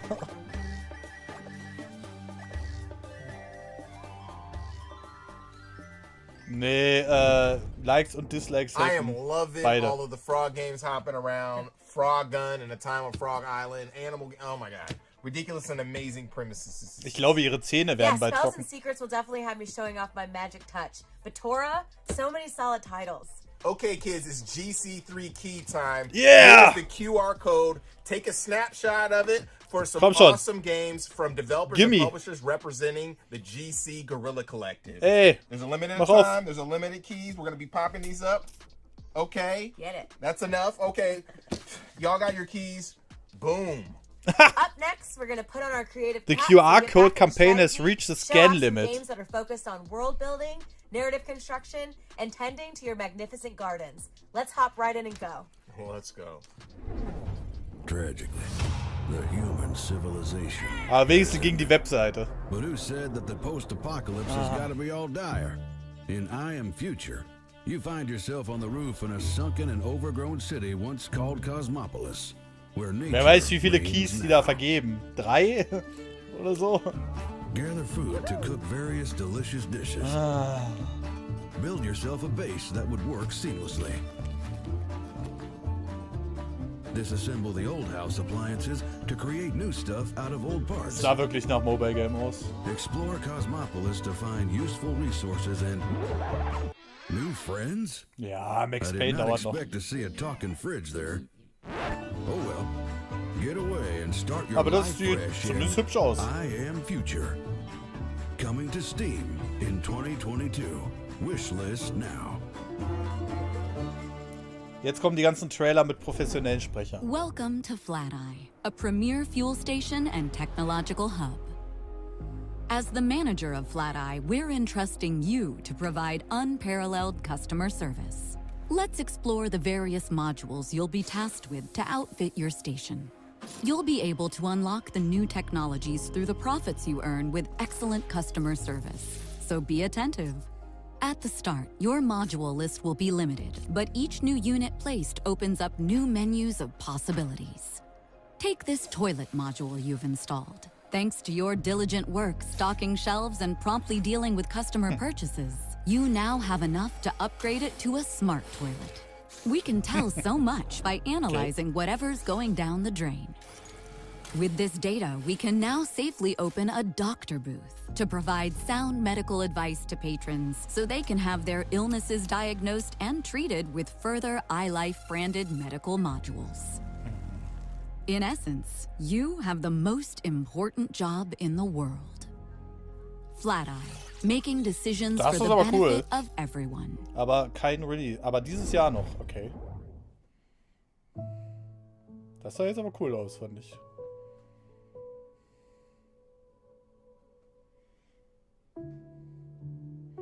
Man kann die Toilette benutzen, ja.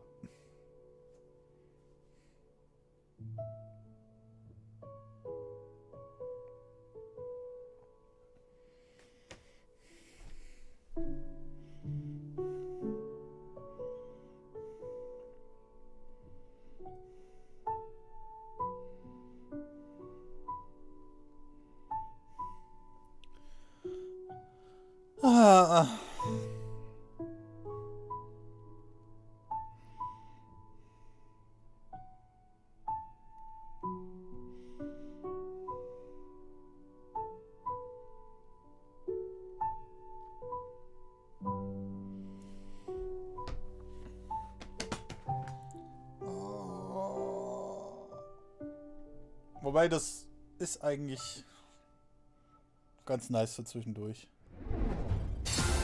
Happy Home Designer.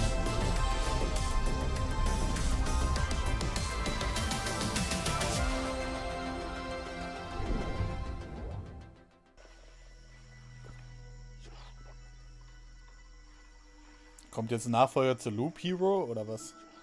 Wobei Loop Hero würde ich echt mal gerne spielen. Be there in just a second, Mom. Ich hab's mal kurz angespielt. Aber ich habe Angst, dass ich dann wirklich in so einen Loop reinkomme. You have to help us. Save us. From her.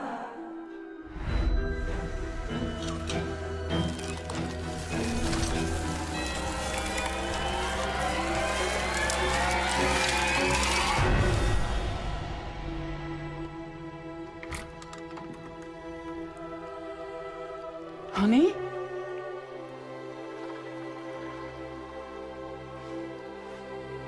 Ach, gruselig. Oh.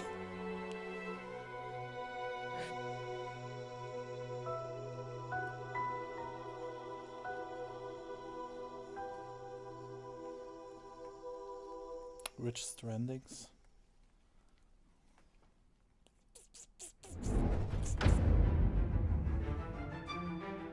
Ach du Scheiße.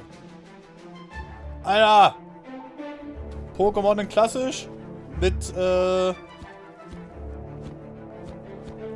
nee, doch nicht so viel Pokémon, oder?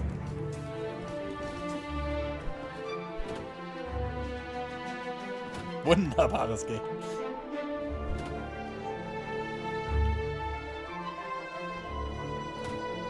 Stardew Valley, genau. Warum vergesse ich den Namen immer? Alter.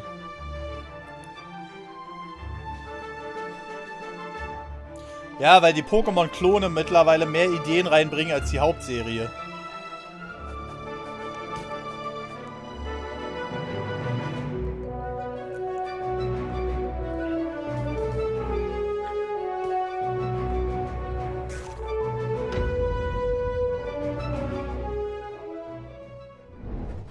Look at this, Justin. Another dead plant. I could definitely use some gardening tips. Show enough, you do not have a green thumb, Candy. I know. I think, you know what, Justin? No more real plants. From now on, I'm sticking to Animal Crossing and Garden Inn. Now, for our final segment, we're going to touch your imagination with games Final that tickle segment. your soul and jiggle your mind.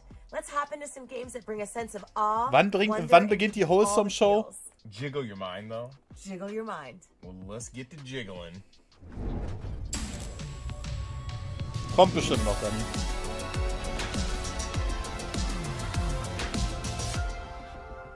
Nobody saves the world. Nee, leider nicht.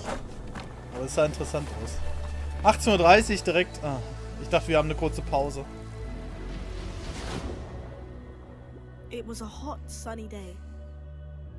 Fish died in the lake, and birds stopped singing. Those who could escaped to Mars. I ran deep into the forest, where she-wolf raised me with. Ich brauche wirklich eine Pause. Many moons later, you returned. You hunted and Nicht played nur golf. Pokémon-Fangames, ja auch One alles day, I andere. found one of you dead, so I put his helmet on. Radio Nostalgia from Mars. Greetings, all you Martians out there. It's time for another round of Radio Nostalgia from Mars. Blue skies, warm days, the long lost summers. Ich weiß nicht, was mit der Präsentation los ist. Warum muss da immer einer drüber labern? Wollten die jetzt unbedingt die Entwickler gleichzeitig mit den Trailern und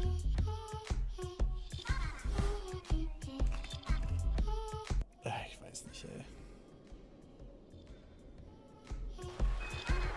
Warum kann der die Glocke abnehmen? Wenn es nach hinten losgeht, dann werden wir alle einschlafen. Wann beginnt Future Game Show? 21 Uhr? Da will ich ja echt überlegen, ob wir noch Quarry weiterspielen. Oh. Hab gerade so ein Kribbel in den Beinen, ey.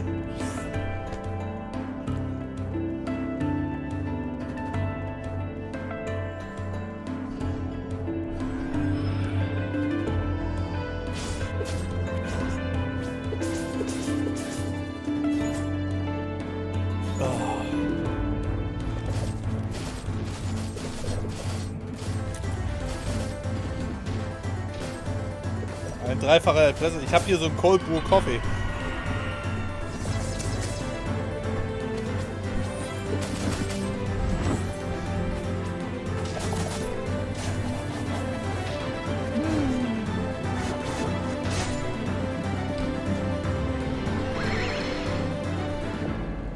Nein, es war Ilio, das war jetzt ein Scherz. Aber ich kann es mir hier wunderbar gemütlich machen. Ich habe ja hier einen zweiten Stuhl. For Akupara Games, and today I'd like to introduce you to the 5 new playable slug cats coming in Rain World Downpour, our new expansion for Rain World coming soon. If you haven't heard about the Downpour expansion for Rain World, it's bringing a whole host of new changes, characters, and also ich will ja nicht respektlos sein gegenüber den Entwicklern, aber die Show ist echt langweilig gemacht, ne? Want to dig into today are those 5 adorable new slug cats. They are the Rivulet, the Spearmaster, the Saint, the Gourmand, and the Artificer. Up first, let's talk about the Rivulet. This blue little guy has a ton of advantages to living in the harsh, foreboding environment of Rain World. It runs faster, jumps higher, and can breathe underwater, which means it can zip across the map between rainstorms. That's the good news. Weiß jemand zufällig gerade, wie lange die Future Game Show geht? Swimming burns a ton of calories. 2, Rivulet's hibernation cycles are shorter than any other slug cat. And 3, it doesn't carry much food over from day to day. Play the Rivulet if you want to be agile, but don't mind stocking up between storms. If you're looking for a little more aggression, though, maybe the Spearmaster will be for you. This spiky slug cat spawns spears, which is a tongue twister that I nailed on the first try. This is my first take, definitely not my 5th one, out of its tail, which means that anytime you can start stabbing spiders, scavengers, or squidcada.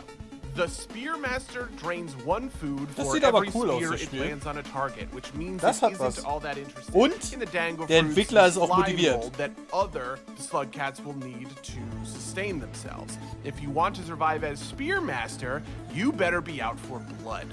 Play the Spearmaster if you want to be the Predator, hunting down Wobei die Angaben müssen ja nicht immer realistisch sein, ne? Between rainstorms.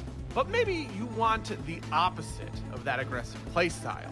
Well, the Saint much prefers to avoid confrontations. Das sieht aber auch geil aus, das Spiel, finde ich. Which even includes using its long tongue to grapple. Also ich würde erstmal Folgendes sagen, wenn die Wholesome Direct kacke wird,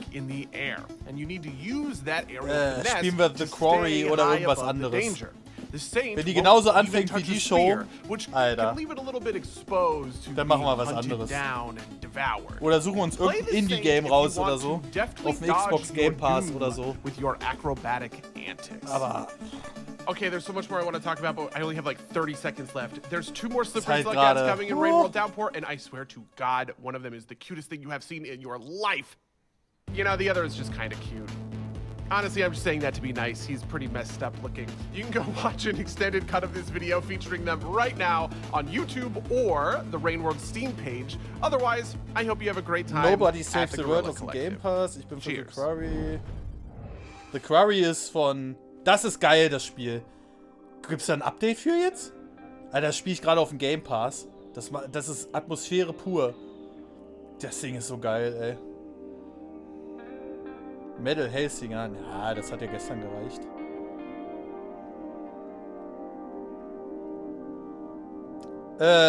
Wir bleiben heute auf YouTube, Andreas. Aber viel Spaß beim Einkaufen. Exo One war so geil. Das ist nichts anderes, als die Kugel möglichst schnell dadurch zu bewegen. Durch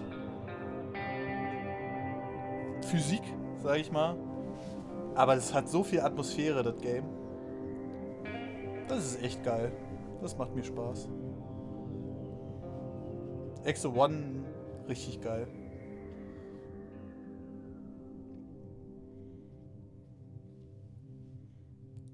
Ach, kommt auch für PlayStation jetzt.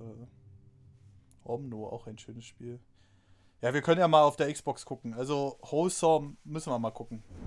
Ich habe so den Eindruck, das wird ganz schön. Uiuiui. Aber vielleicht täusche ich mich auch.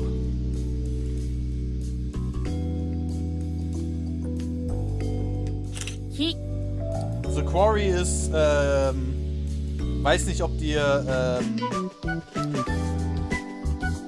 Dark Pictures Anthology was sagt. Oder Until Dawn von Supermassive Games. Ist halt so ein spielbarer Film mit Horror.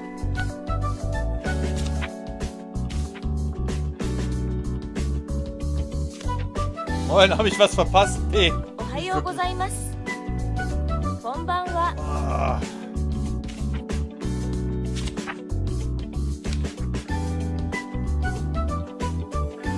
Deswegen hänge ich hier auch so halb im Stuhl. Die Show ist halt sehr dröge.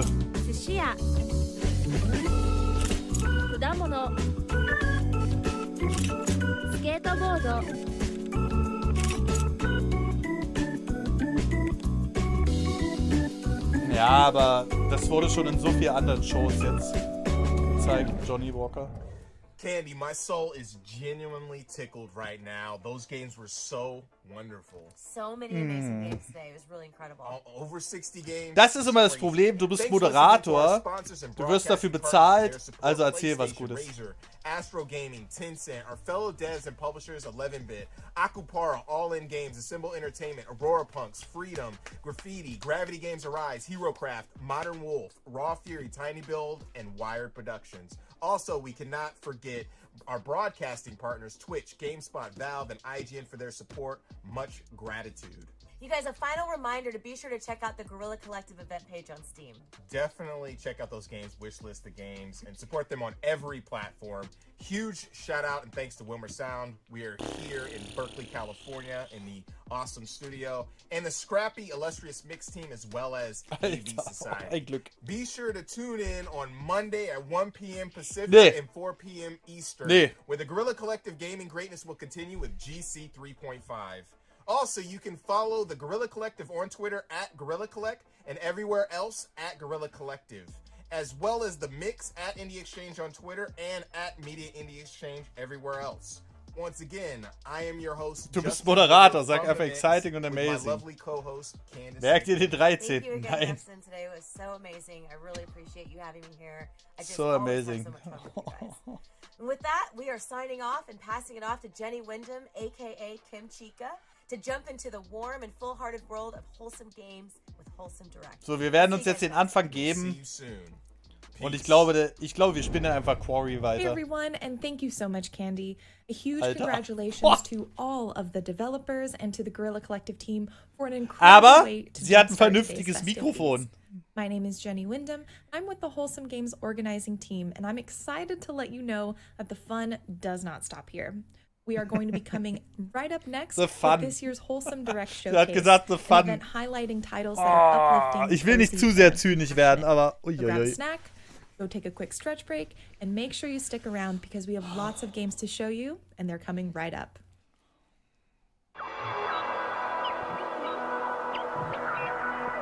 Hauptsache noch ein 40-Sekunden-Countdown.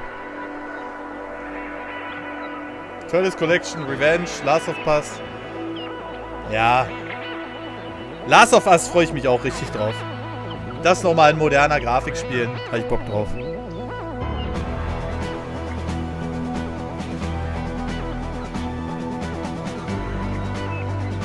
Auf Toilette mit dir? Nee.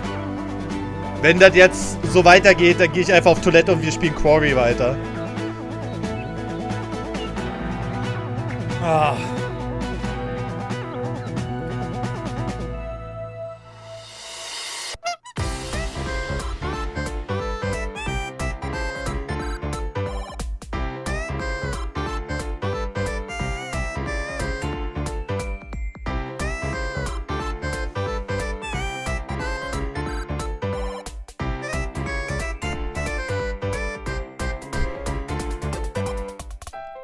Der ist einfach im Stuhl laufen. Der war zu teuer dafür. Welcome to Wholesome Direct, a celebration of wholesome games. I'm Jenny Wyndham, and I'm joined by my wonderful co-hosts Mary Kish and Josh Boykin. Sit back and relax as we show you exclusive footage and announcements from nearly 100 wholesome games. And don't forget, if you see Ich will doch nicht urteilen, okay? Go to Ich will doch nicht wholesomegames.com. urteilen. That way you can learn more about them. Lass and mich you in can find Ruhe. out how to support those devs. All right, let's get started. The wasteland is a desolate place, devoid of life, until the first turbine is constructed.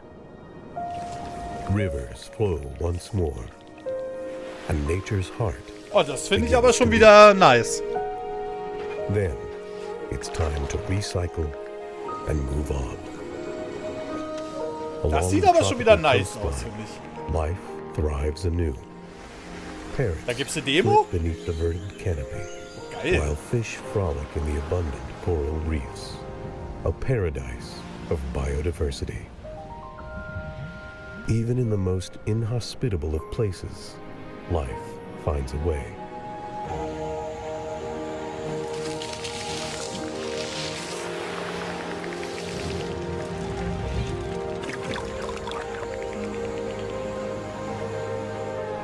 Oh, das ist aber schön. Just need to give Jetzt mal ohne Scheiß. This is Terra Nil.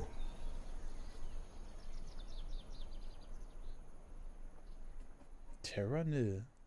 Das soll Hello, cool aus. I'm Eli, and I'm one half of the development team for Little Bear Chef, a game about a very small bear in a very large kitchen who's trying to start his own successful restaurant. You're about to watch our very first trailer, so let's get cooking.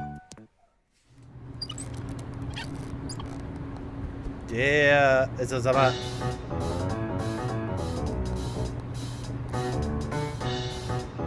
Warum war denn die Videoqualität jetzt wie von einem Nokia-Handy, ey?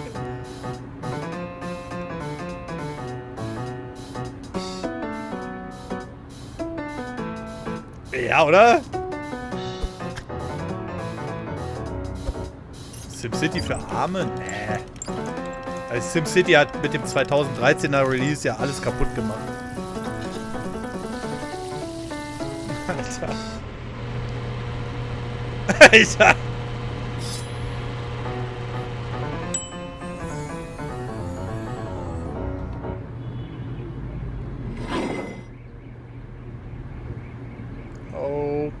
Okay. Hi, I'm Felix, and I'm the composer and co-director of Melodicy. Hey, I'm Rich Cervantes, and I am the Alter, guckt in die Kamera! Guckt nicht euch selbst auf dem Display an, bitte! Macht mich nicht wahnsinnig, ey! We're happy to show you a small peek of our game, Melodicy. We hope you like it. Oh, es macht mich so wahnsinnig, wenn die Leute sich selbst im Display angucken. In Melodicy, you follow the story of a young kid's journey through beautiful landscapes in search of inspiration. Solve block-moving puzzles, listen to calm music, and discover relaxing ASMR scenes in this stress-free exploration adventure coming next year.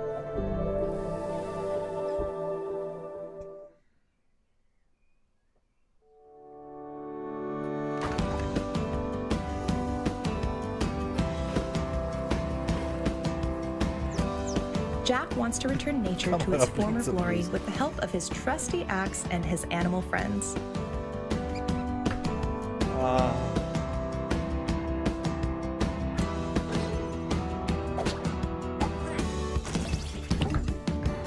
Slice through machinery, slap some sense into wasteful humans, and work with wacky Was ist mit living den Bären critters to dieses thwart Jahr? the sinister Horror plans und Bären. of Industrial Giant Evil Works. Kann mit so einem Stil gar nichts anfangen. Ja, dieser gewollte Low-Poly, Low-Texture-Stil, ne? Der ist irgendwie komisch.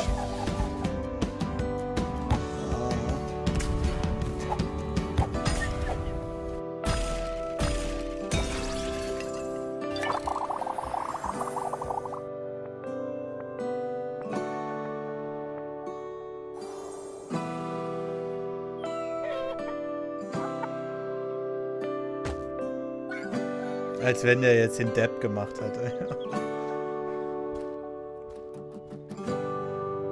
Und warum sehen die alle aus wie Wackelpudding?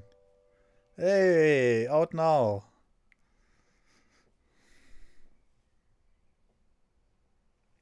Hi, I'm Louis Durrant, developer of The Garden Path. Maybe you recognize the game from last year's Wholesome Direct. The Garden Path is a slice-of-life sim about the joy of gardening designed to be played in short moments. Time in the game runs in concert to the real world, and the passing seasons bring with them new stories, errands, as well as a living garden that grows as you tend it. The Garden Path is releasing just later this year on PC, Mac, Linux, and Nintendo Switch, And if you're looking to explore the garden PC, early, Mac, we're running Linux limited access und to the game Nintendo on Switch. itch.io. Okay. Thanks, and enjoy the rest of the direct.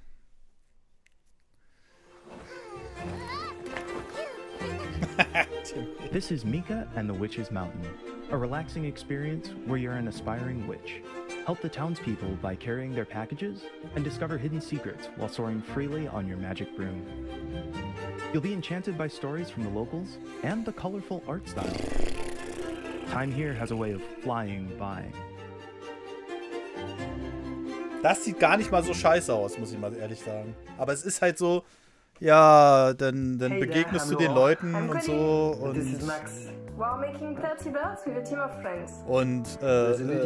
erlebst die Storys und so. Enjoy, bye bye.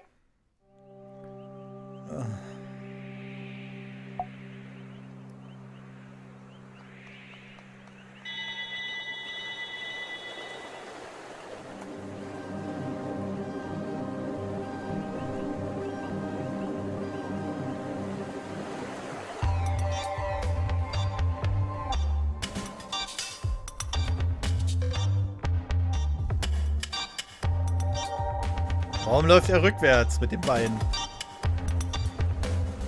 Ne, jetzt läuft er wieder vorwärts, hä? Head in Time Vibes, ja.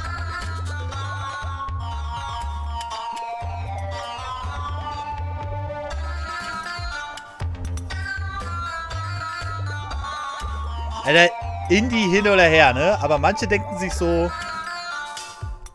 wir machen jetzt mal das Kunstprojekt des Jahrtausends. Und dann, ja. It's mail time. As a newly trained mail scout, put on your pack, grab those letters, and deliver them across Grumblewood Grove.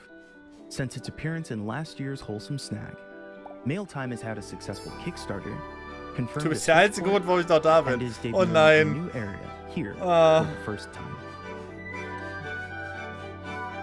Ja, ich glaube, also ich muss ganz ehrlich gestehen, bei Guerrilla, wenn ich das jetzt privat geguckt hätte. Heieieiei. Das hätte nicht lange durchgehalten. In this very first gameplay trailer for Usagi Shima, we get a taste of the cozy, relaxing bunny collecting game. Decorate an abandoned island and discover and make friends with a variety of cute, curious bunnies.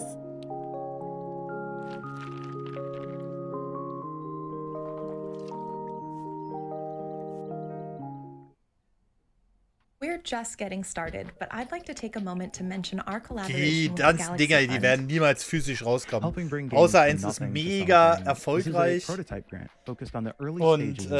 kriegt dann nochmal was von Limited Run oder so, aber sonst.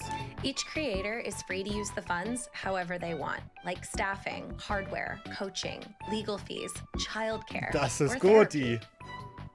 We've partnered with the Yeti to offer 2 limited-time Die sehen aber alle so lieb aus, die Leute. Ich wette, das sind die versautesten Leute, sobald die Kamera aus ist. Hört auf meine Worte. Die gehen danach in den SM-Club. So sieht's nämlich aus. Head over to supportgalaxy.fund and get your limited time shirts over at theyeti.com/wholesomegames. Das sind so eine Leute. Hello, I'm back again. Ach, wie süß. I can't believe it's been a year since we announced to walk with Yaya at last year's Wholesome Direct. 50 I've added Shades lots of of new Nerdy. things to the game in the last year. Genau wie Nerdy, wer weiß. Nee, SMS, nee, auf keinen Fall. Check it out. Check it out. Ach, süß. Ich kann mir das zu gut vorstellen. Ist so. Das sind so die Leute, die so lächeln, alles ist hell, alles ist schön. Aber danach gehen die erstmal in so einen Gangbang-Club.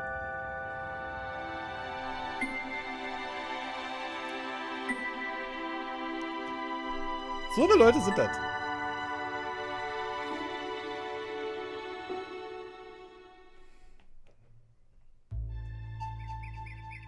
Stress abbauen.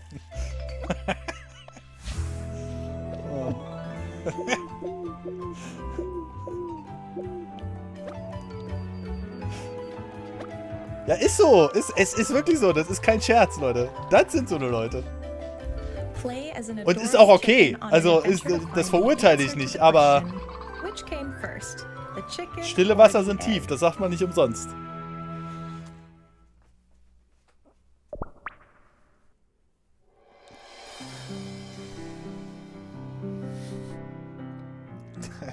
So. Oh, das sieht schön aus.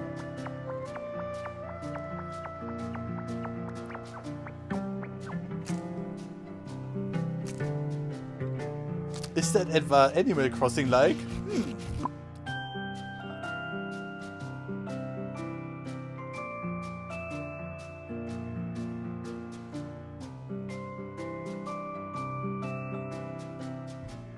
Es soll ja auch extra für Kids gemacht sein und das ist ja auch völlig in Ordnung, so. Aber, wie gesagt, den Spruch, stille Wasser sind tief, den gibt's nicht umsonst. Warum ruckelt das so? Bin ich das? Nö. Ich habe eine stabile Leitung.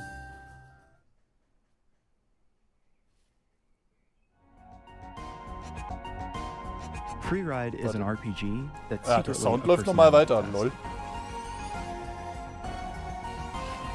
Liegt das an mir? You'll never be judged in terms of good or evil, and you'll never know when you're making a decision. Lagging. Okay. Ready to find out who you are?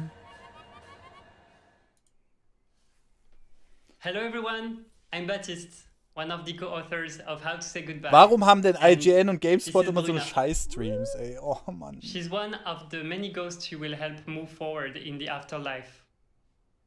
Our upcoming narrative puzzle game talks about grief and how to deal with it in a kind and sensitive way. We hope you'll enjoy it. Quarry ist jederzeit bereit.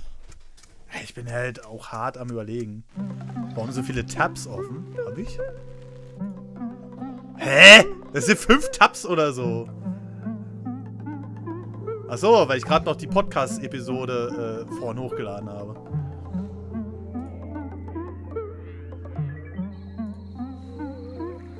Ah, es läuft wieder. Jetzt geht's wieder. Der Kerl hat 0 Nase.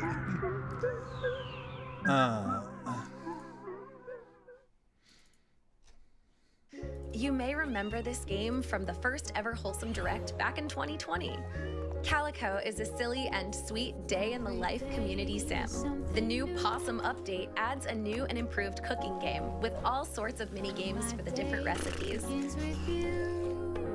There's also wallpaper and rug customization and new farm animals to collect.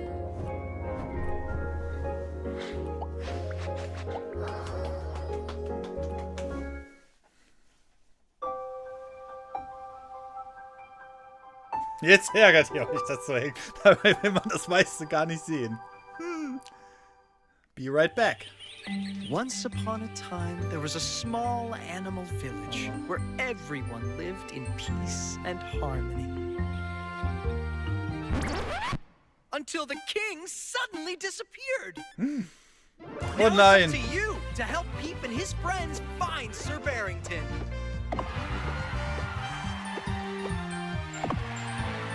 Explore an ever-changing board game-sized world where each playthrough is different.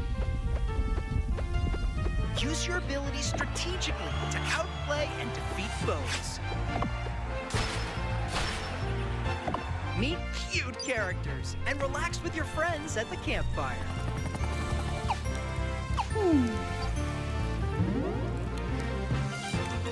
You can even catch your own dinos. Follow Paper Animal RPG now on Kickstarter. Paper? Hey, ich hab da überhaupt nichts von Paper gesehen. Dumm? Oder haben sie es einfach nicht auffällig genug gemacht?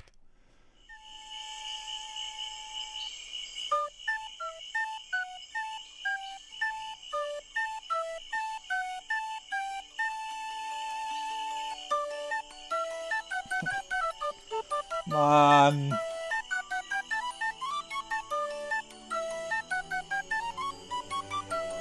Oh, warum muss dann alles so auf Shitty-Flug getrimmt sein?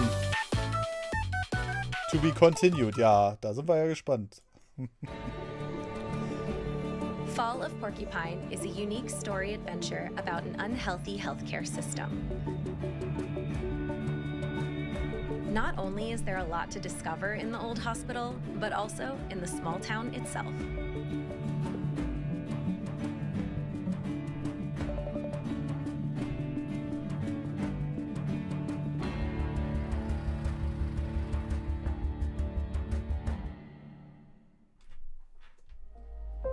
The Last Clockwinder is a VR puzzle game set in a cozy sci-fi world. Your mission is to repair Ja, immer wieder wartend auf das nächste Highlight. Das hier zum Beispiel, das sieht ganz cool aus. Aber im Endeffekt ist es wieder Grafikstil und These clones can do everything you can do, from planting to storing to passing items around. Wisst ihr, auf was ich Bock hätte? Auf so ein Aufbauspiel oder so Planet Coaster oder so. This is Anonymous Penguin Studio, and this is our game Loveverb. You can follow us on Anon Penguin Studio Anonymous Penguin Studio? Ist das hier Studio? Until then, goodbye and stay wholesome. In Loveverb, you play as a heartbroken bird ready to dip back into the dating scene. Impress your dates by Es gibt flirting nicht to einen the rhythm of the Date-Simulator music. mit Love. Mit Sometimes you'll succeed, Achso, mit. sometimes you won't.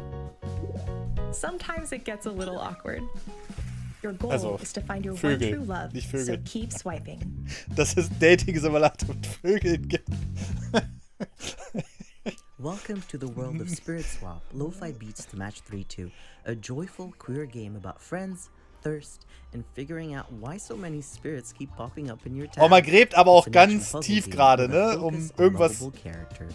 Despite appearances, noch zu finden, the game ey. can get pretty intense, but don't worry. You'll Ey, wenn always das be able to in make 10 Minuten, ich sag mal in 10 Minuten, dann haben wir 19 Uhr.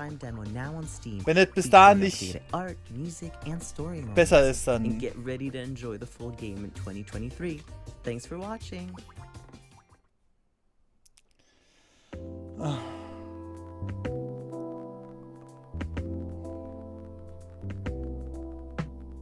Coffee Talk Episode 2, Hibiscus and Butterfly, is the sequel to the hit coffee brewing game Coffee Woher Talk. kommt mir denn die Mucke bekannt vor?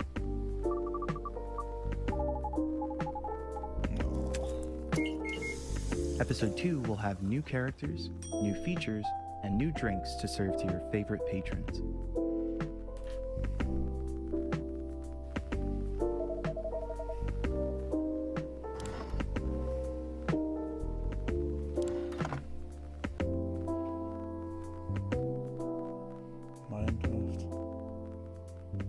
Kaffee Talk. Coffee Talk. Get your apron Kaffee on Talk. and sharpen your barista Ah. skills for 2023. Aha, Episode 2. Machen wir 19:05 Uhr. Oh.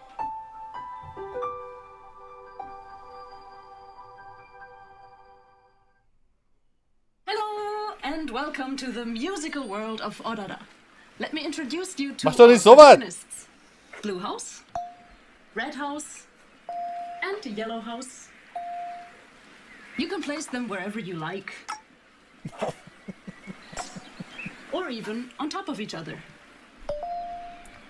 For every decision you make, you'll get a different rhythm or a different melody, and you'll be able to create your own songs with it. But enough words. Let's listen to some music. Bye-bye!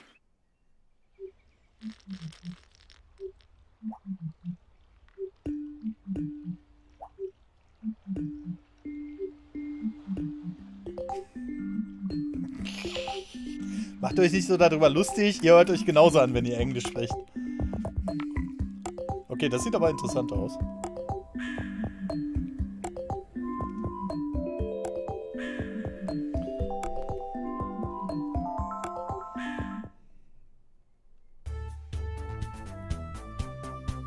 In Frogun, your grappling gun is a frog, and that frog is your best friend. Help Renata save Ach, da haben her wir's ja parents wieder. in the mysterious ruins.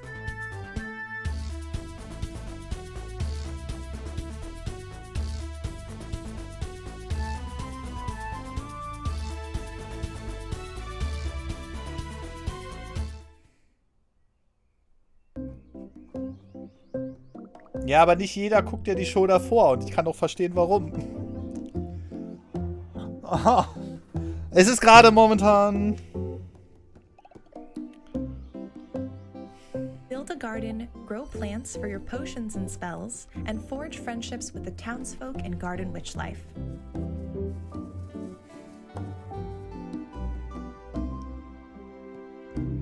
Das Ding ist, ich streame die Shows ja gerne. Und dieses Auf und Ab, das mag ich ja auch. Weil das ist ja auch irgendwie das Ding von meinem Kanal, ne? Aber manchmal... Now's the time to kick up their feet, relax, and oh, what's that? There's a shell matching tournament? The first episode in a 3-part story, The Guardians Beach Break Part 1, launches for free this Wir sind summer. einfach zu verwöhnt. Das kann auch sein. Ja, wärst du nicht da, würde ich jetzt einkaufen gehen. Ja. Meine Freundin hat mir gerade geschrieben, dass sie mir Fischstäbchen mit Kartoffelbrei besorgt. Ich werde also heute nach der Präsentation glücklich sein.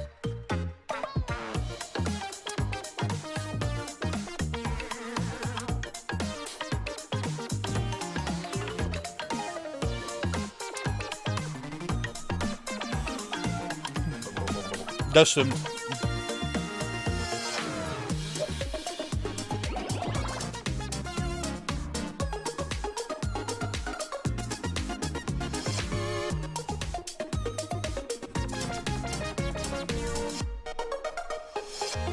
Der Silberstreif. Aber auch nur die guten von Captain Iglo. Klar. Ja, ich habe heute... Da hat deine Freundin wohl mitgeguckt. Nee, ich habe gerade kurz geschrieben, dass ich... Sie hat mir gerade geschrieben, dass sie Feierabend hat. Siehst du, man ist schon so fokussiert auf die Präsentation, dass sie nicht mal mitkriegt, wenn ich schreibe. For those just joining, we'd like to remind you about our collaboration with the Galaxy Fund. Equity begins at the leadership level, and sometimes those initial barriers are the hardest to overcome. That's where the Galaxy Fund comes in. It's a prototype grant Celeste focused on the Mountain? early stages of development Ist das from gerade ein BIPOC Leak and queer creators. We've partnered with the Yeti to offer 2 limited-time Wholesome Direct Warum nicht T-shirts gleich Döner? celebrating today's event, Ich habe heute Lust auf 100% Fischstäbchen of mit the proceeds Kartoffelbrei. will go to supporting the Galaxy Fund. This is one small but important step that we can take towards making Oder our ist das industry irgendein a more Comic oder so? inclusive Oder wurde es space schon where angekündigt? bold new ideas can flourish. If you'd like to learn more, you can visit supportgalaxy.fund and Die rechts, gerade die rechts, die geht heute noch in den KitKat Club, glaube ich. wholesomegames. Hi, we are Smarter Club. Last year we released Teacup, a wholesome adventure game about a tea-loving frog looking for heirs in the forest. This year we're happy to share with you a teaser trailer for our new game Bubblegum Galaxy, a chill building strategy game about rebuilding the universe tile by tile. Please enjoy. Und die nicht.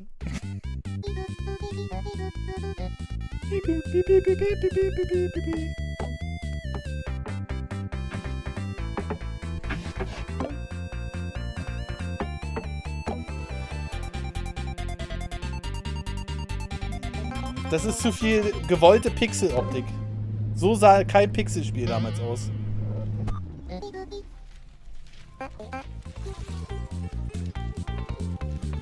Aber wenigstens haben sie sich Mühe bei dem Render-Trailer gegeben.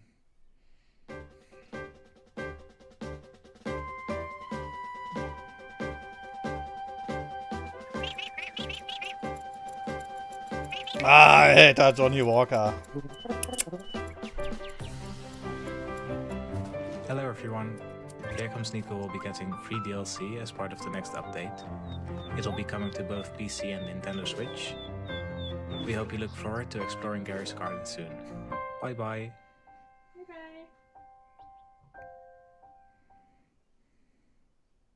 Snufkin, Melody of Moomin Valley, is a musical adventure game about restoring harmony and balance to Moomin Valley, protecting it from the industrious parkkeeper.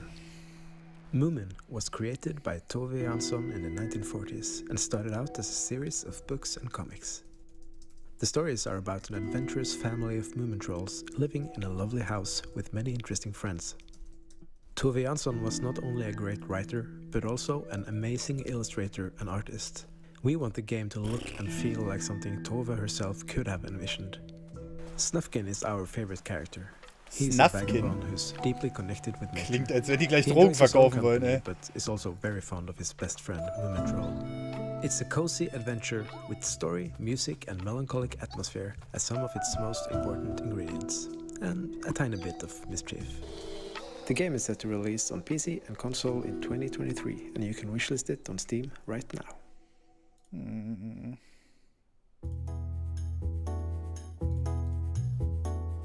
Feed All Monsters is a cute and cozy line puzzle game. Assist a team of delivery workers in their quest to bring tasty food to all. Wie lange geht denn die Wholesome Direct?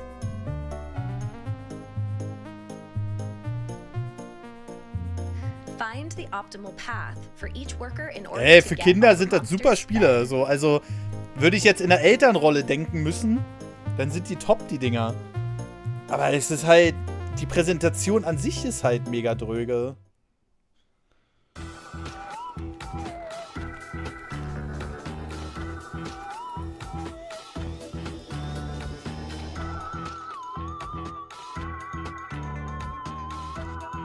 Weil guck mal, dieses Bird Game wurde damals so richtig geil präsentiert. Da hatte ich so richtig Bock drauf. So, und jetzt ist das so eine labbrige Musik.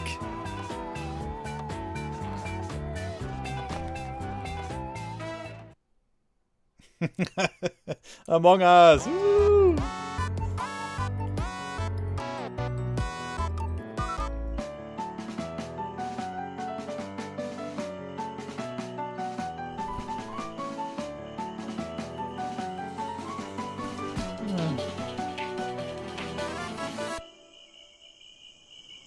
Was soll denn das immer mit dem To Be Continued? Oh, das sah geil aus. Ach. Paper Trail is a top-down puzzle adventure about leaving home. Das set ist geil. in a paper world. Das geht.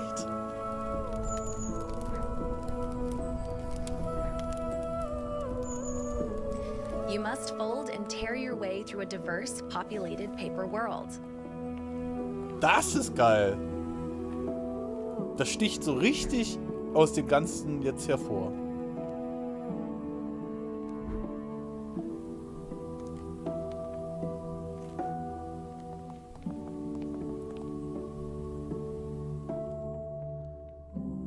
Läuft der nur in Japan oder läuft der auch schon in Deutschland?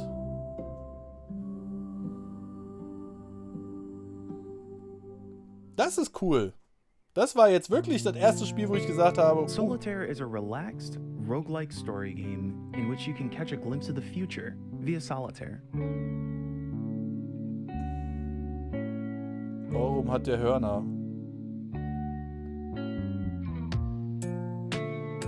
Oh, The Kartenspiele, twist ne? lies in interpreting the card's meaning and which future they foretell.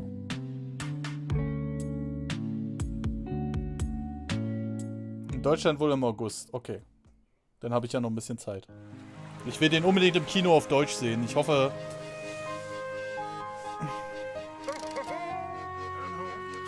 In der Zukunft haben alle Hörner.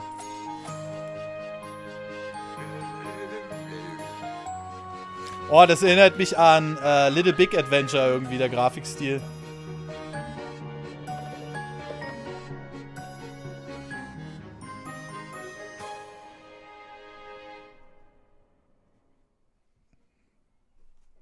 Oh ja, Sexbots. Gerade mal, und das bei 200 Zuschauern. Ich dachte, die kommen erst ab 500. Danke, Sirkev. The Games and Online Harassment Hotline is a text message-based, anonymous and confidential emotional support hotline. And it's created specifically Was for ich the auch gaming mal gerne community, because we're gamers and creators, spielen würde, ist and we wanna Papers, help each Please. other. So, how does it work? Well, you text us and we listen. Our hotline is 100% anonymous. We can talk about anything you need to and only what you want to. The Games and Online Harassment Hotline is an inclusive Das resource ist for wichtig. anyone, no matter how you identify. If you feel Leider that you viel zu need spät in der emotional support, Präsentation. you Jetzt can werden start viele right schon now by abgeschaltet texting haben. support to 23368, and our qualified responders will be there to listen to you, free of charge. Reach out, get help, and let's make this community a better place to work and play.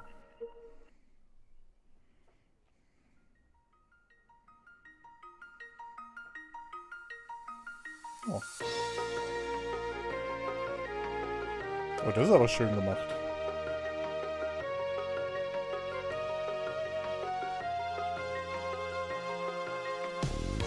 A Frog's Tale is an RPG with a unique battle system, puzzles, and platforming challenges synced to the beat of the music.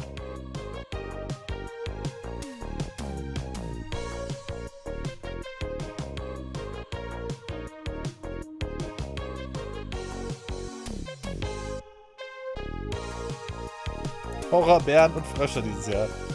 Aber das sieht nice aus. Hat ein bisschen Paper Mario-Style, ne?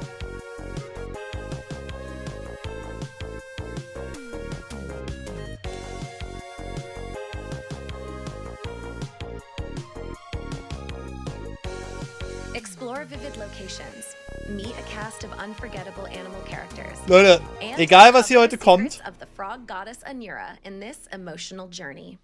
egal was heute kommt, es kann nicht so scheiße sein wie das Spiel, was wir vor kurzem auf der Switch gespielt haben. Irgendwas mit Leuten in Froschanzügen. Nee, in Hühneranzügen.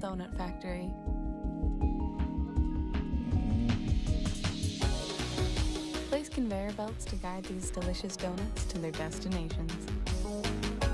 Enjoy a dozen donut boxes, each with unique flavor, mechanics, and adorable donuts.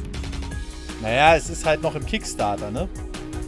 Out today on Nintendo Schon was Switch, Interessantes? Xbox, 1 ja, nee, PlayStation, Steam 2 and jetzt. Epic Game Store. 2 jetzt. Einmal mit einem Spiel, wo man Seiten umfalten muss, um Wege frei zu machen, und jetzt das mit dem Frosch. These kaiju aren't killers, Lucky. They're just looking for love. Was?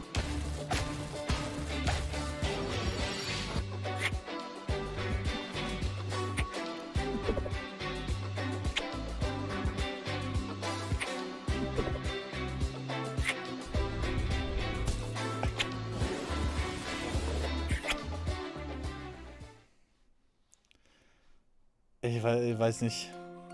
Jetzt kommen ein paar interessantere Titel, habe ich den Eindruck.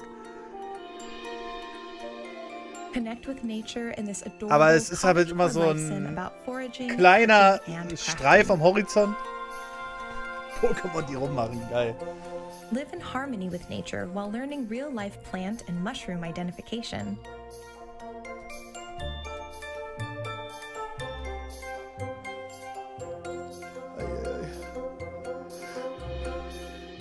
Cook dishes and make herbal remedies that you can sell at the local farmers market.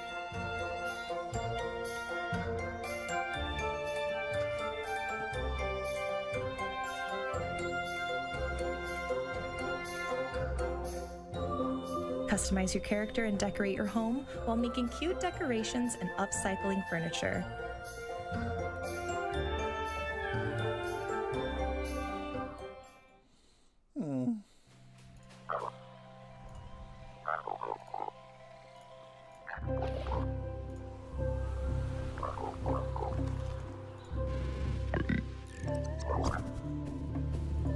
Okay, das sieht einfach aus wie South Park The Game.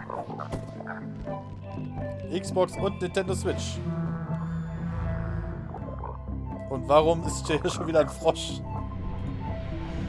Oh Mann, au!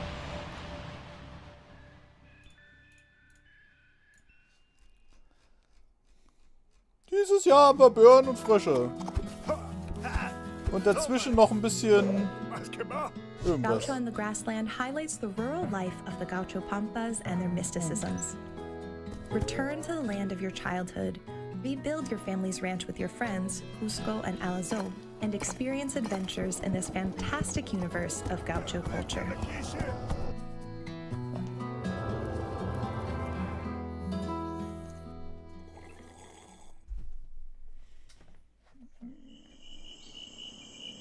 Das Problem ist halt, dass ich irgendwann so abdrifte, dass ich dann selbst bei den interessanten Sachen immer so...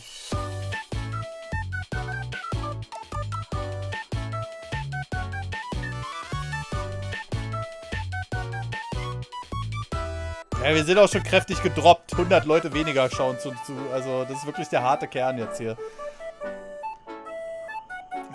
Deswegen starten wir nachher bei der Future Game Show den Stream auch nochmal neu. Weil sonst,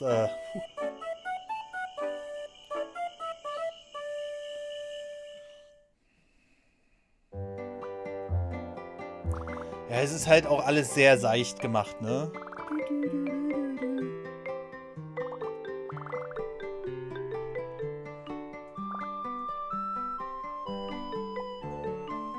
Ich bin auch der Meinung, den Stream muss ich nicht online lassen, ganz ehrlich. Da guckt sich keiner 5 Minuten an, ey. Wirklich. Das ist so... Bis hierhin hält das keiner durch, weil man nicht live dabei ist. Keiner. Hi Wholesome, I'm Luca, lead singer of OFK. This is Debug. They are a cat. Ich weiß nicht, warum dieses Spiel so And on Monday, June 13th, we are releasing a free demo of our music biopic game at Steam Next Fest. We hope that our little story can be something that you relate to. This is just us sharing our experience that it is so hard to just make something and to share it with people. Ich kann nicht mehr. So many things Aber get ich in the way, muss. like jobs or heartbreak or losing a friend. So I guess We Are OFK is a story about the things that get in the way, good and bad. See you Monday at Steam Next Fest. Was ist denn jetzt schon wieder Steam Next Fest? Geiler Stil. Moonbury's residents need healing, and you're the best chemist around. Ich will nicht mehr. Ich kann nicht mehr. With your trusted Es geht tools, nicht a mehr. brewing cauldron, and a canine companion at your side, you'll need to diagnose symptoms, gather ingredients, brew potions, and cure ailments in this Kann man hier open-ended Abstimmungen machen, sim Leute? RPG. Oder gibt es irgendeine externe Abstimmungswebseite? Weil ich habe so den Eindruck, wir werden auf nichts mehr stoßen heute, was uns richtig weghypt. Oder muss ja nicht richtig weghypen, aber wo man sagt, hey, cool.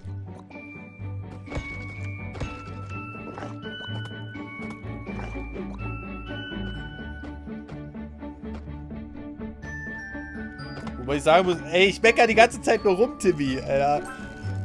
Und ein paar schöne Spiele sind ja dabei, aber das ist so, boah, das ist wie durch Schlamm laufen gerade, so.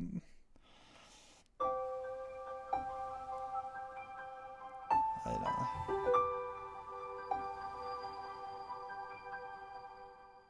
Hey, Megakatze, grüß dich. Ja, normalerweise sind wir auch auf Twitch online, ne? Jump from shadow to shadow in this Die Abstimmung ist eindeutig, beautifully Quarry animated gewinnt. world. Oh, Frösche! Ach ja, dieses Shadow Game war das ja, ne? Genau. Okay. Das fand ich ganz cool. Other characters along your journey Das as you seek to kann es reunite Bereicherung. with your human counterpart. Das ist eine coole Idee. Aber es ist halt alles so...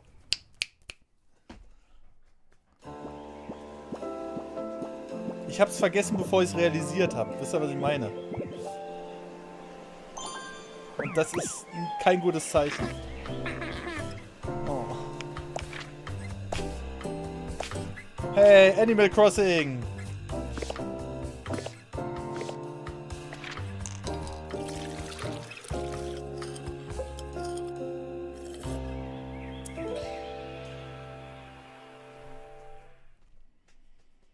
In Bilkins' Folly, players take on the role of treasure hunter Percy Bilkins and his best friend Drayton, as they track down Percy's mother and grandfather, lost somewhere among a group of fictitious Caribbean islands in the late 1700s. Over the course of their journey, our duo will Jetzt acquire krieg a ich Bock ship auf Monkey and Island. visit exotic locations, discover Oh, a Monkey terrible Island, ey. Ich and attempt to will break the endlich curse das neue of Monkey Bilkins' Folly Island before it's haben. too late. For all Darauf hab this, ich Bock. Percy will build on a relationship with his own dog and crew and discover the true meaning of family. Aww.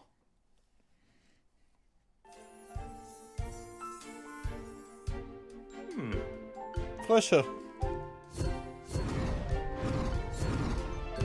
Oh mein Gott.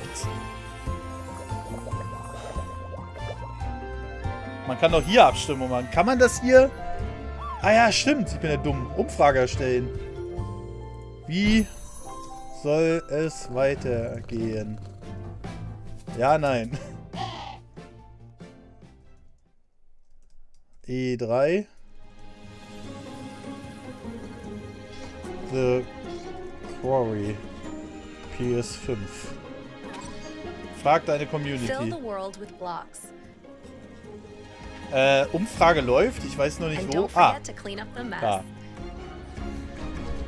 Explore colorful and Nee, leider vibrant nicht worlds Megakatze. in this 3D platformer adventure around the cosmos.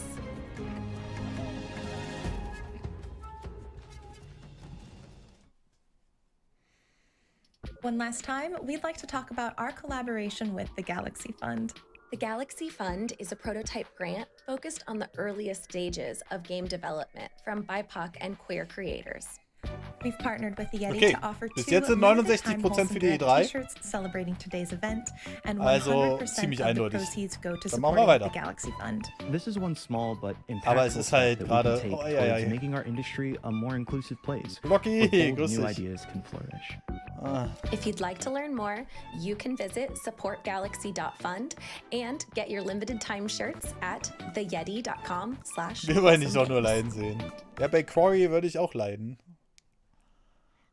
Welcome aboard Tracks of Thought. Next stop, the dining car. Here you can buy yummy snacks that will help you on your journey. Your choices will shape the game, giving you personal challenges to overcome.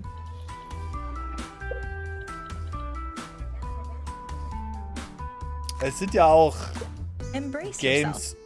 Play the hauptsächlich demo für on Kids. Steam right now. Ein paar Sachen waren ja dabei, aber die Präsentation ist so unheimlich dröge. Game about controlling time with the power of love.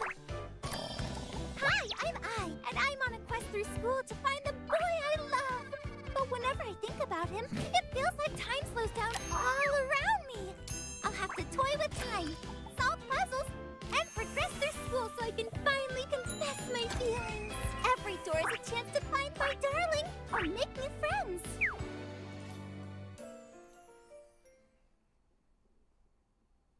You've been invited here to restore the island alongside adorable creatures known as critter crops.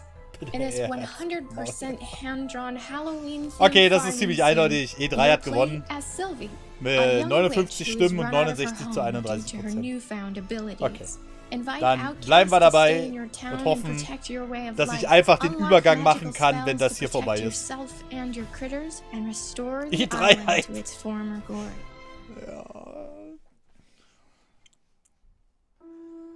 Ja, das sah auch ganz hübsch aus.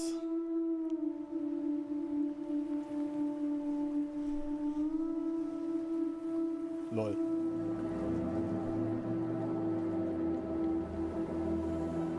Oh, das hat aber was. Da fehlt 1%. Stimmt.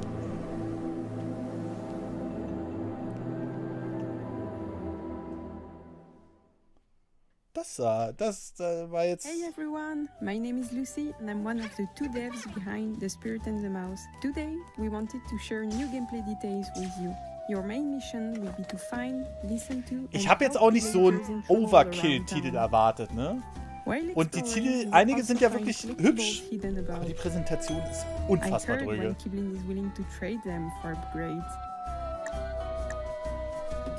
Manchmal ist es, glaube ich, besser, wenn man dieses Kommentar einfach nicht... einfach dieses Kommentar weglässt.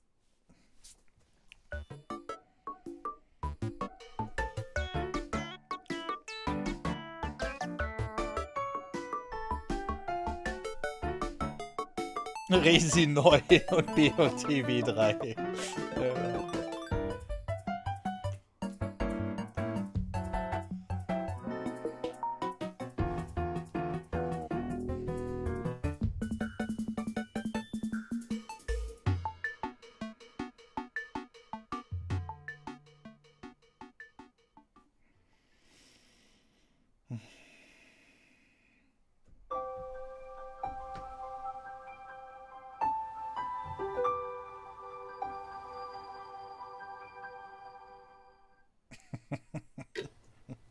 Robert.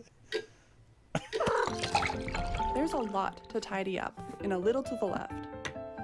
Okay, das hatten wir schon. Every day brings Das ist was something für die Monks. with the daily tidy Also für delivery. mich manchmal auch. The daily tidy Ich kann manchmal is keine from the Videos game machen, bevor ich hier and nicht gives them a aufgeräumt special habe, zum twist. Beispiel. Da kriege ich With many Krieg irgendwie variations of Störungen. these Warum auch puzzles, immer, ich weiß es you'll nicht. get something different every day, unique to you. And you can earn fun badges too. Not that you don't already have your paws full.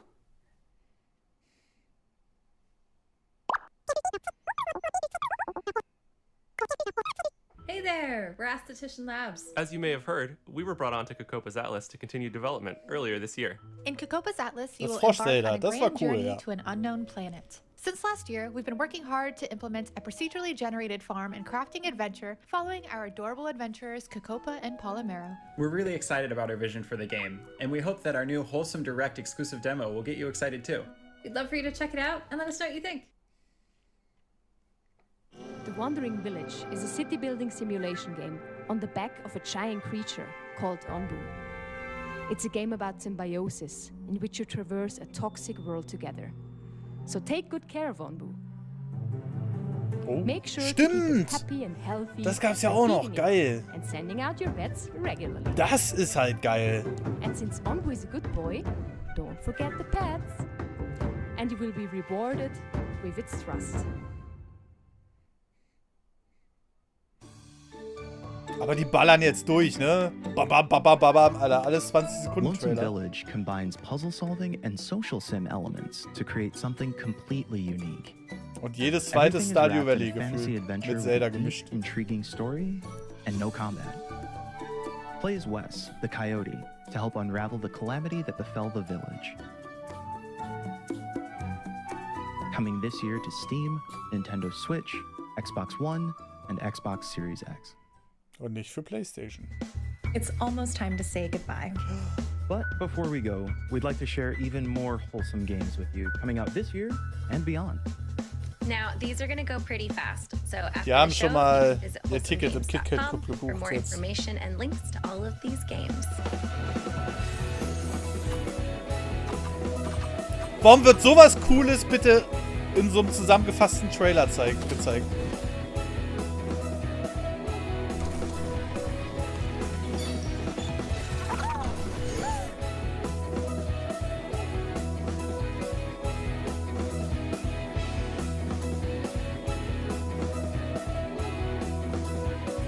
Ja, Martin. Lol. Als wenn es noch einen Frosch-Skate-Simulator gibt.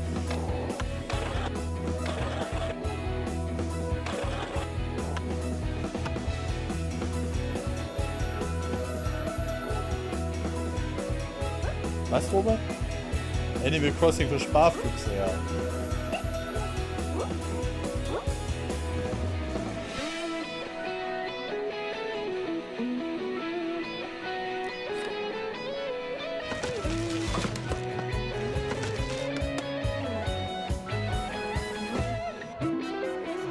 Ey, Wald aufräumen, voll geil.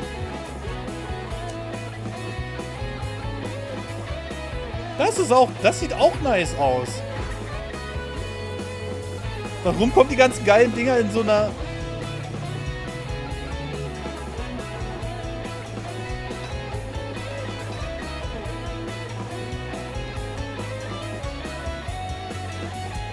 Hä?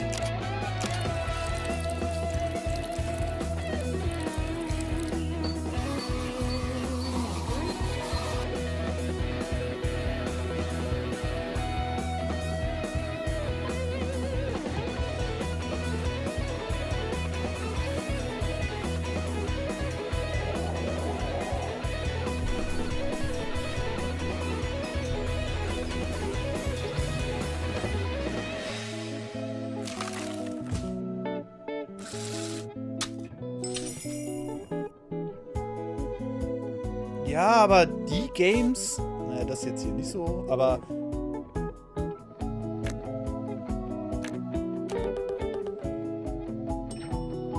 Die sind für die Hauptresi nicht wholesome genug.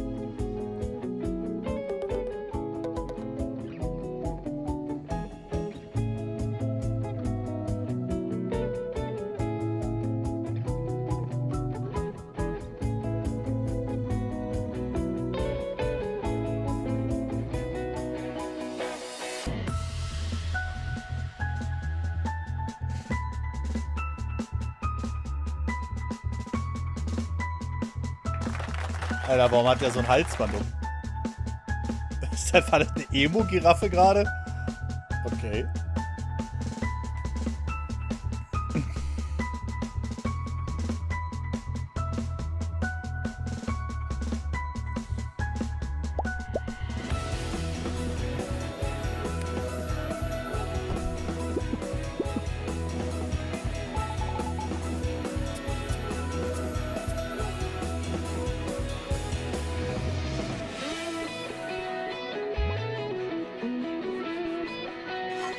Ah! Das ist ja hier, das zeigt doch die Zukunft. Kaum Produkte im Regal. Wird's eh bald nicht mehr geben.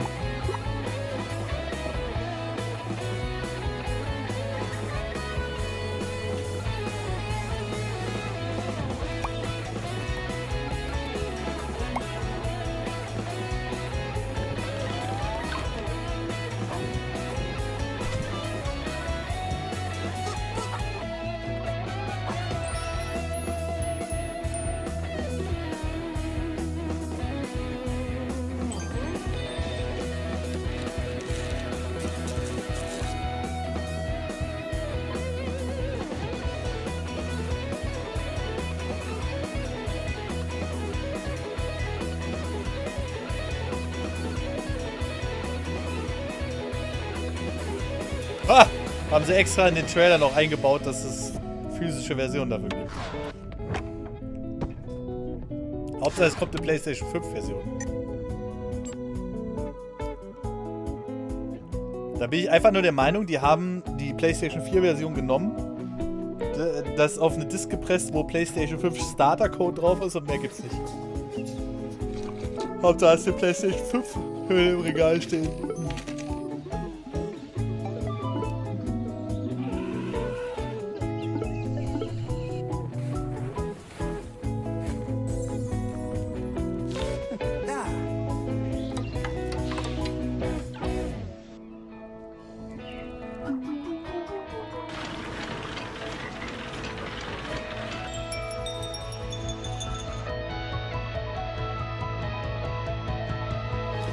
Ein, zwei Spiele natürlich, aber hast nicht viel verpasst.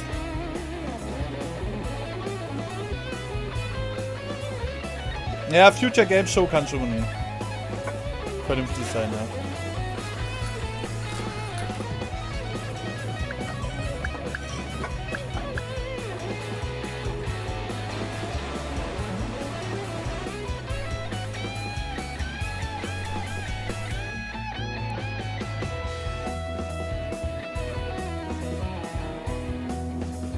Na, vieles kommt ja erstmal für den PC, weil es halt günstig zu publishen ist, ne? Du musst halt keine Prozente an Steam abgeben. Also schon. Aber du kriegst es viel leichter durch als bei den anderen Leuten halt. Wie Sony und Microsoft und Nintendo. Ja, Xbox Presi muss knallen. Xbox Presi muss knallen.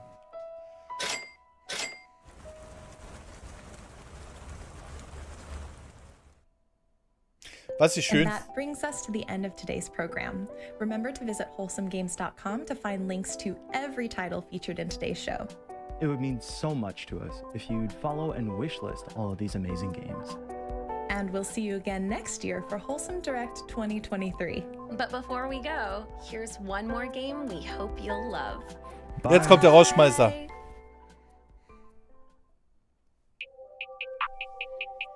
Melatonin. Lol. Als ob.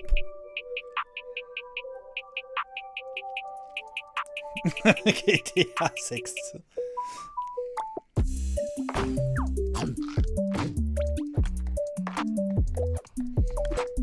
Waren das Perücken? Von der Rothaarigen ganz rechts, das sah wirklich ein bisschen so aus, ne? Gamer Simulator. Wann kommen die nächsten MK-Strecken? Keine Ahnung. Ich habe noch nicht mal die ersten gespielt, ich bin ehrlich.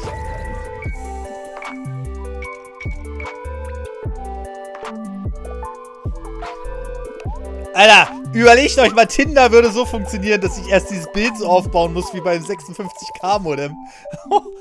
Vielleicht werden wir dann nicht ganz so verwöhnt. Ah. Ah.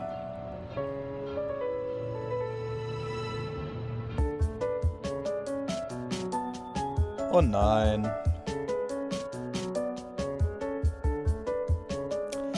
Ja.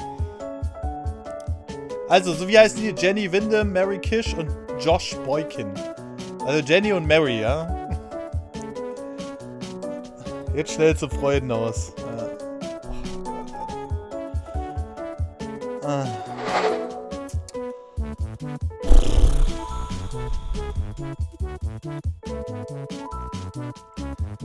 Eieieiei. Wir haben durchgehalten, Leute. Wir waren kurz davor aufzugeben, ich gebe es zu. Aber wir haben durchgehalten. Wir haben durchgehalten. Der war dann übrigens für Kaffeetag zuständig, der Verstorbene.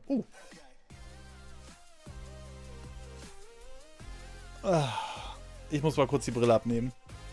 Und sieht man jetzt, dass ich beim Friseur war? Bitte. Über 100 Leute haben es aber nicht geschafft. Oh Gott. Kapitel 1. Ich muss erstmal auf Klo. Ich muss erstmal kurz auf Klo.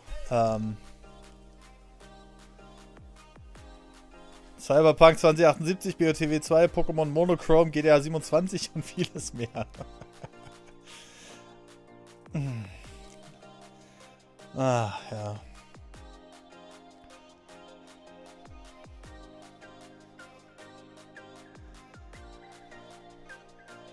Ja, Robert. Wie die nächste Show beginnt. Was denn für eine nächste Show?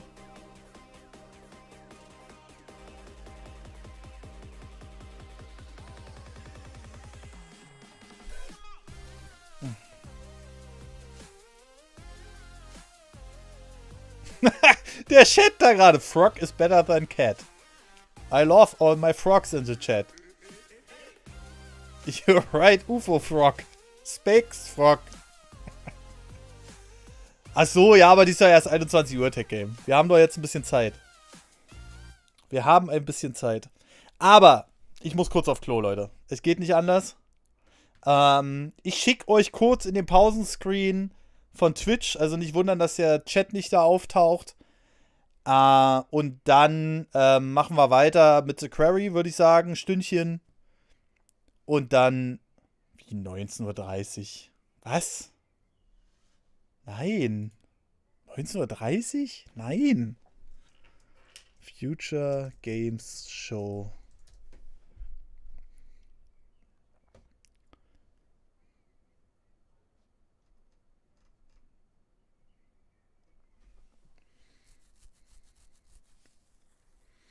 Oh, wir sind aber recht hoch gerankt. Wenn man Future Games Show sucht, sind wir auf Platz 6 oder so. Das ist ja nice. 19:30 Uhr Start? Nein. Hier.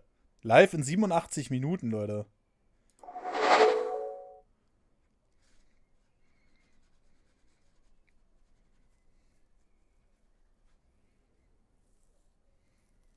Das sind zwei verschiedene. Oh, da muss die Flasche herhalten. Was? Hat jemand einen Link? Future of Play?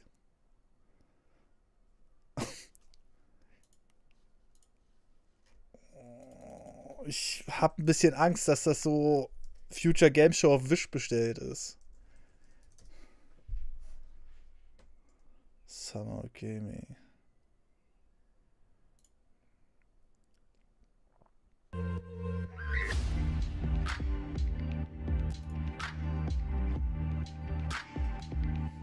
Okay.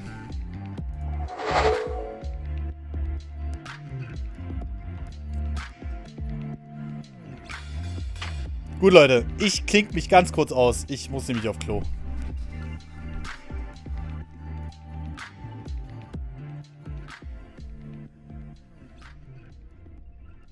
The perfect way to start the show.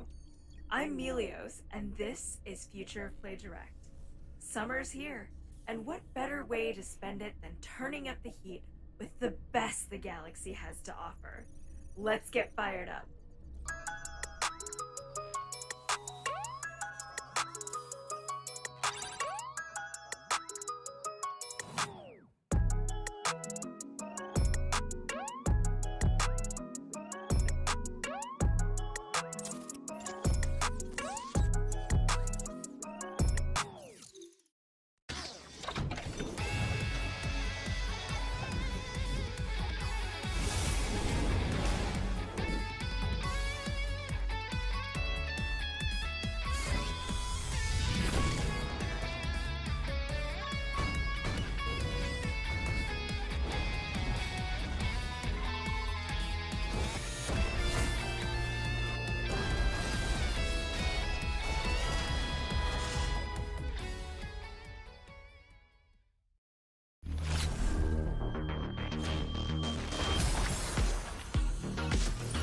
Via Martillo.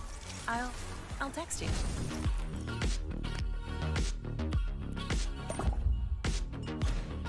I have a good feeling about this.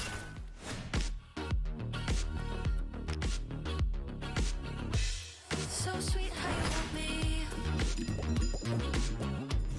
Not to think I was scary. You can't even imagine how busy I am. I'd love to say thanks for the help, but I don't really need it.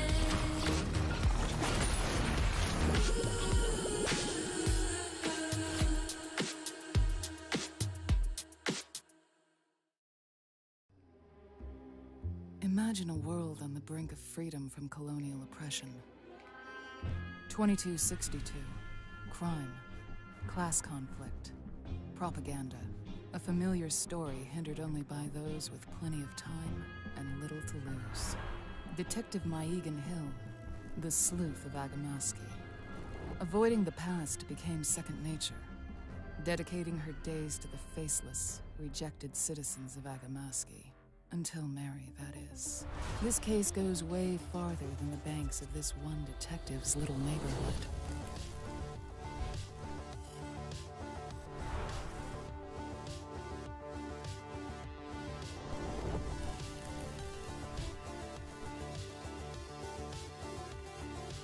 Life is all missing kids and cheating spouses, until a dame from the upper district barges in and changes your life. So leise.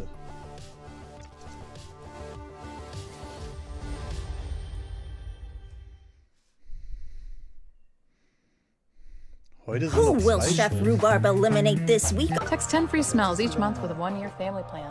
The government said it plans to distribute Hände artificial waschen, na snow klar. to every household this winter on a weekly basis.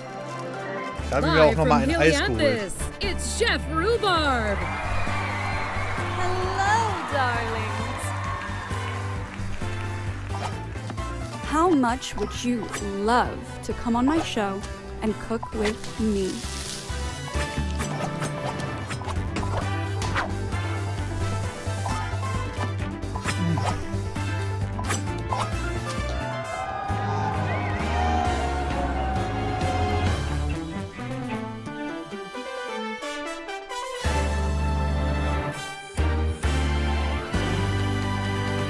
Darauf warte ich bis nächstes Jahr.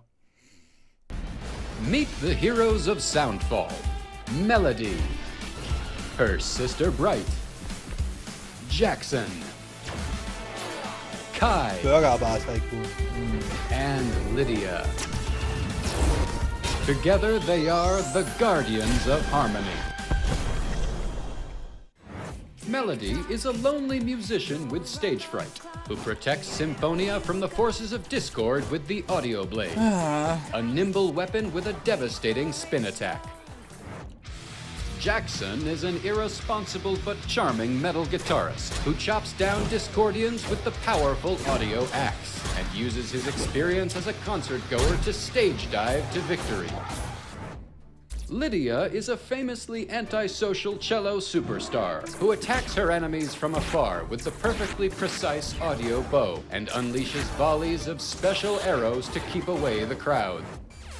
Bright is a high-energy punk rocker whose weapon of choice is the sturdy audio shield, which she uses to smash Discordians and create impenetrable force fields to protect her friends. Ubisoft kommt Last nix. but not least is Wir Kai, haben schon a gesagt, perfectionist dass dieses DJ Jahr- who slices and dices Discordians of all sizes with the unstoppable audio scythe. Watch out, Discordians. That scythe is a long-range weapon. Fight to the beat in Soundfall, available now on Steam and all major consoles.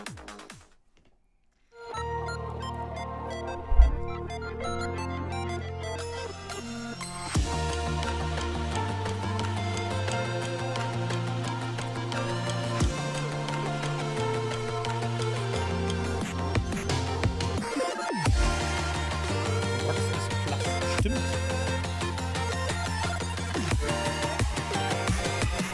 Ich bin zu leise. Okay. Ich weiß nicht warum, aber bei mir ist auf einmal alles mega leise. Habe ich die richtigen Kopfhörer am Ohr? Aber falsch rum. Ah! Besser!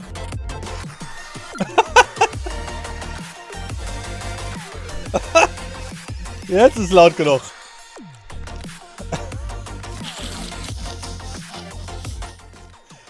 Ah, ich bin schon so durch. Der wundert mich die ganze Zeit, warum es so leise ist. Ah. Frosch? Wichtig. Das ist das, Alter. Oh ja.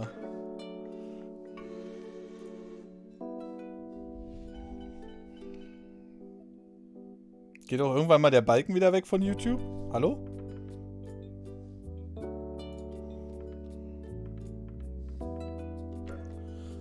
Ah. Nachbarin raucht wieder. Richtig geil. Gerade wenn man Fenster auf hat, hier richtig schönen Zigarillo-Geruch drin haben.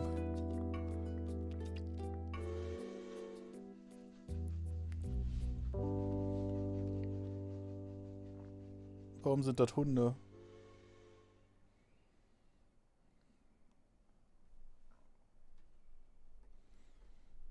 Und du hättest das Beste verpasst ohne uns. Ja, ich merke schon.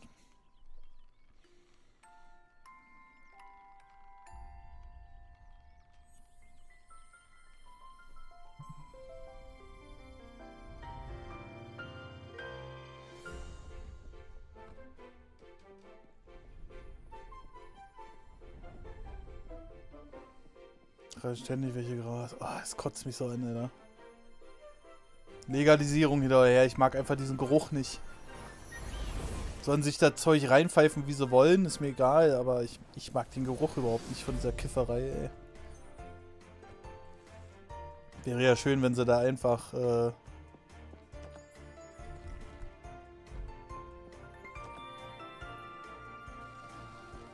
wenn sie da irgendwas erfinden könnten, wenn sie es jetzt schon legalisieren, wäre toll.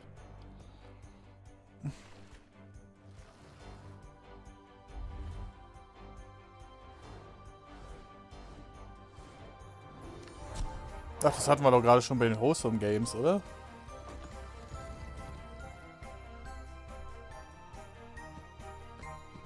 Ja, genauso wie Alkohol, ne? Also. Aber das wird ja übelst gefeiert halt, ne? Also, es ist so. Das scheint so das moderne Alkohol zu sein.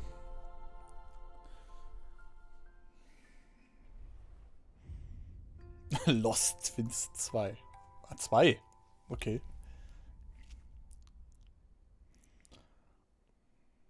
Die sehen aber schon besser aus als die Games, die wir gerade...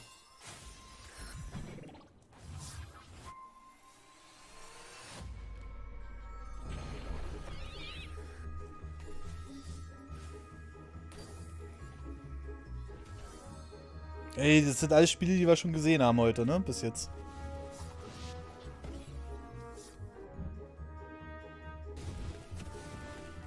Die haben mich angeschrieben, ob ich für das Spiel werben kann. Und da habe ich gesagt, ja, was ist denn der Preis dafür? Kam keine Antwort mehr. Ich denke so.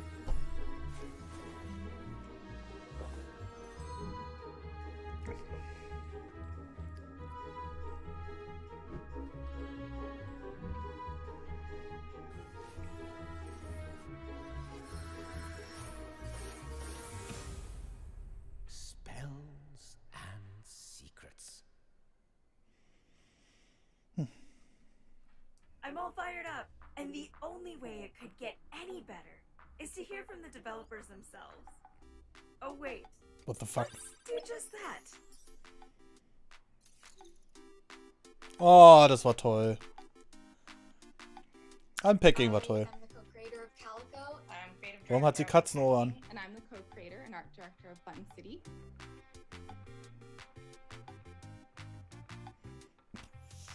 If this even remotely Kostet das Game kostenlos. It is indeed your kind of game. Die Raid-Kooperation kommt schon noch, oder? Nein. You could tell if it's your vibe just by looking at the colors. Bin einfach für die Leute dankbar, die das hier alles supporten. Egal, ob jetzt irgendwie Likes oder Mitgliedschaften oder einfach im Chat auftauchen oder so und zugucken. Aber Raid auf keinen Fall, Alter.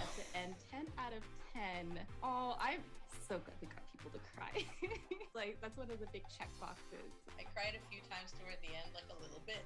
Not gonna lie, I actually love watching people watch the credits. I love. Also, bei Unpacking musste ich nur nicht weinen am Ende, aber es war schon eine schöne. Stealing cats and putting them in your cafe sounds right. I think it's a really effective way to collect cats, honestly. I found Einfach alles in die Wanne.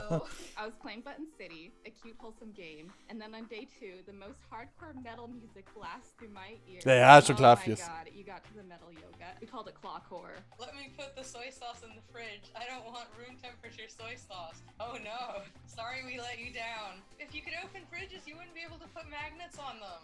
Sorry, it was one or the other. No matter how much my horse. Genau, man konnte den Kühlschrank nicht öffnen. I just can't dislike this cute game. We keep trying to fix that. Got a girlfriend in the game, 10 out of 10. Congrats, Sherlock. Sherlock is their name. Yeah, I'm not just calling them Sherlock. I'm just like 30 minutes in and I would die for Pudgems. That's a common sentiment. I love this game so much that even though I originally bought it on the Switch, I bought it again on Steam just so I could positively review it. Oh my god, you are a game developer's dream. Thank you so much. Unpacking ist halt, da kann man viel Storys rein interpretieren. Ich habe das gemocht. Also für den Steam war es extrem cool. Ich weiß nicht, wie das ist, wenn man das alleine spielt. Aber ja. Oh my god. That's so fun. Oh? Ist der Stream ein bisschen zu leise? Ja, irgendwie schwankt der aber auch in der Lautstärke. Here we go. Melly? Wow, you look great! Is that 4K? Hey, baby. So, what's the theme this time, huh? Alter, was ist denn mit dem Video? I mean, it looks like you're still in space. I can see your background. Do you get tired of being up there? I mean, it's not so bad. I mean, but then again, you get to see all the new games in the galaxy. Have you found any cool aliens? Dieser VTuber-Kram, ne? It's so good to see you, but I'm live and in orbit for a short moment. What's up? Oh God, I couldn't resist giving you a ring. I got so many new things to tell you about. So tell me everything and give me an update about what's going on your end of the galaxy. Oh boy, okay, here comes the ultra special just for you sneak peek.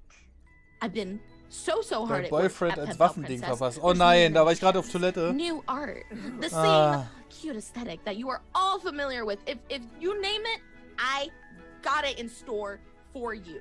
But that's not all. I'm very, very excited to announce our brand new unreleased character, our knight character. Look at her, big, beefy, strong, orc, beats you up, sends you love. I see her. And oh, look at those muscles. I know, and she can beat you up, or she can write you a letter. And personally, like, I'm kind of a fan of both, you know what I'm saying? Like, you know what I mean. I mean, I love a woman who can kick my ass. Mm-hmm, classic. Well, we're running out of time, BB. Any final words? You make that sound so ominous. Time's ticking, BB. Okay, you can find us on Twitter at PenPalPrincess. You can find me on Twitter at BellBeeps. 10 seconds. Our Kickstarter is coming really, really soon. It's getting harder to hear you. My name is BellBeeps, and I love you. Bye, BB. What? BB's the biggest ball of energy, and I love that about them. But now that we're alone, let's take it. Vor allem, was ist denn, wenn die Software sich mal aufhängt oder so? Dann wirst du direkt geleakt oder was? Aber wahrscheinlich sind das Ängste.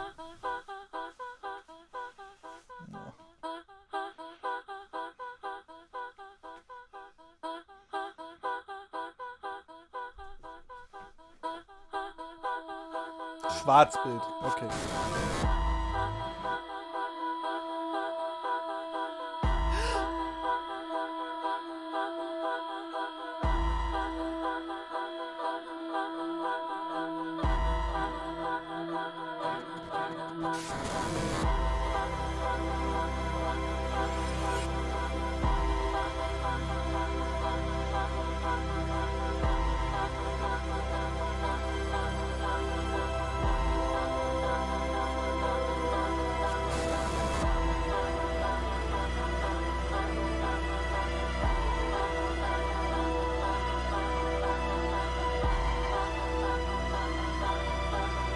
Ja, aber scheint ja generell gut anzukommen und das Japanische kommt ja immer weiter zu uns auch, ne? Also, sollen sie machen. Also, ist ja auch mal was anderes. Manchmal ist es halt nur ein bisschen...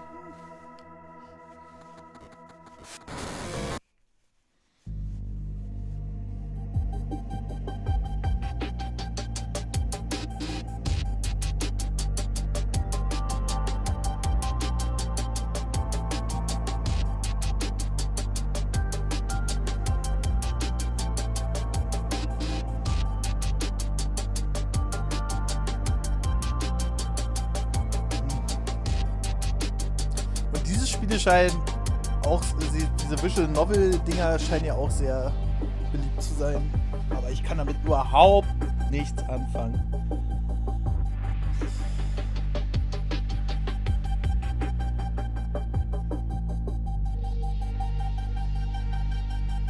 Überhaupt nicht.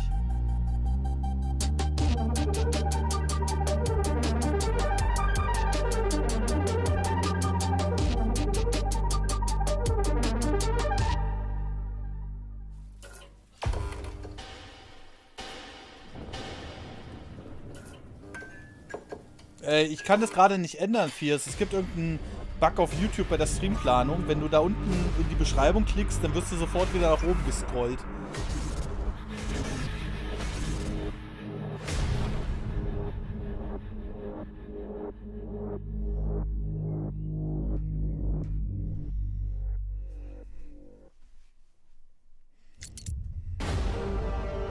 Focus.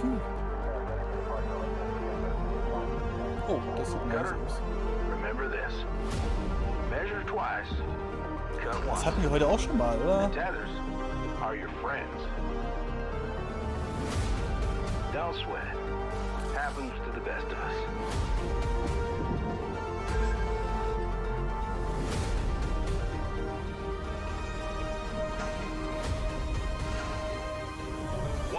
Okay, wieder.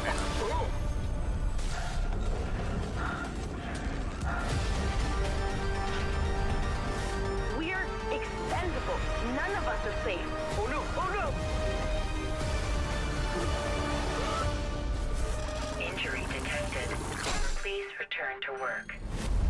Remember, the company is your family, and we will keep you safe from harm.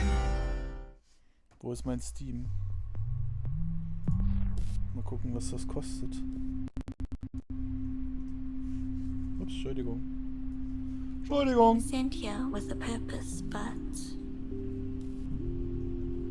we're not doing that anymore.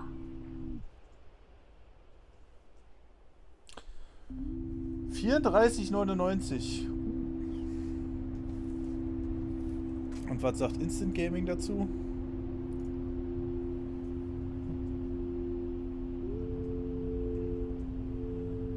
Äh, 2044. Aber ist gerade nicht auf Lager oder noch nicht auf Lager. Will you join me, Everett?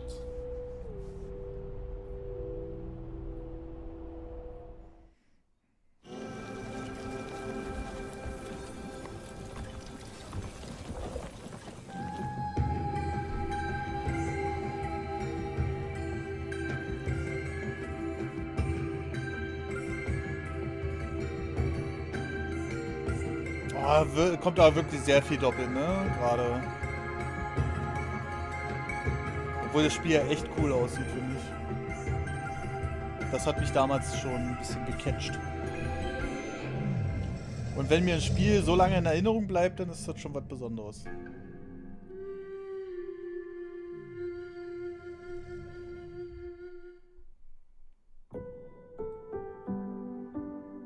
I remember this place.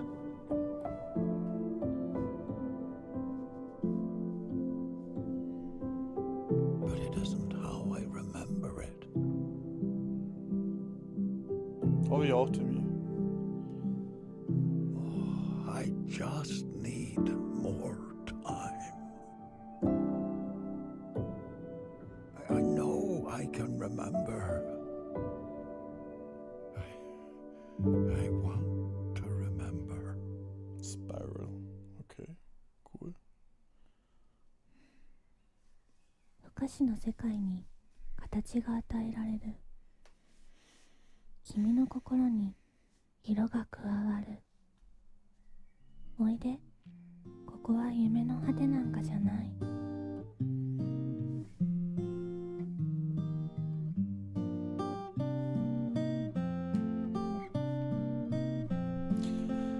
Ach ja.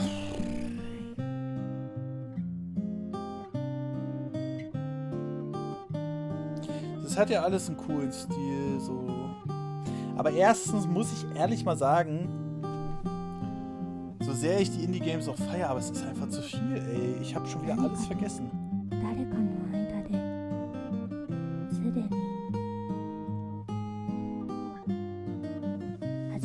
Siegergrüße. Und ich bin schon völlig überfordert, ne? Ich hab... Das sieht aus wie eine Werbesendung gerade. Ein Trailer nach dem anderen und dann so ganz kurze Trailer nur.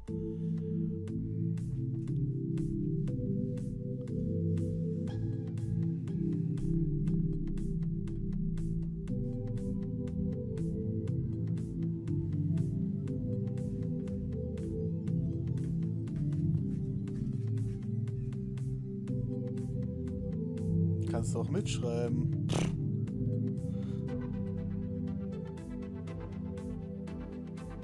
Ja, den ist so.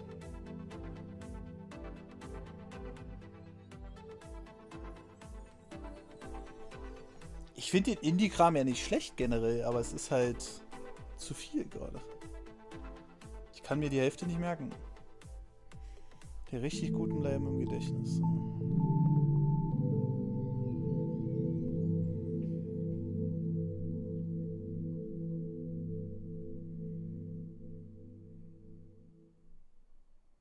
I'm feeling refreshed. So many amazing games are coming this year. Let's propel towards the future and get a taste of what's to come.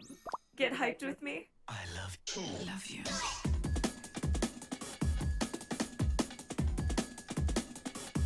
Und die Show, die geht jetzt aber auch nicht 1,5 Stunden, oder?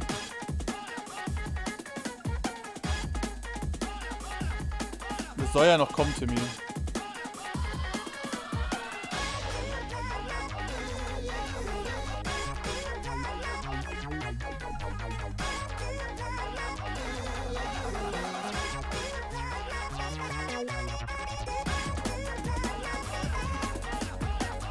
Und so viele Stardew Valley-like Games, ne?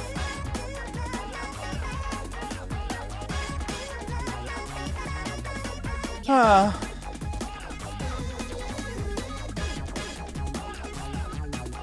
What the fuck?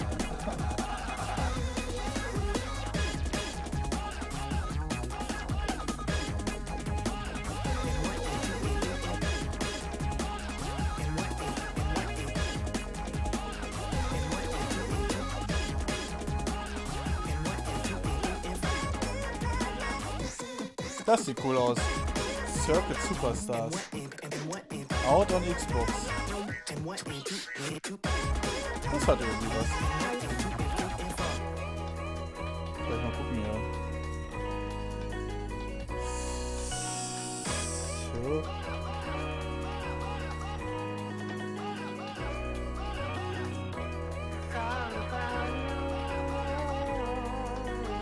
€12 auf Instant Gaming. Das sieht aber geil aus.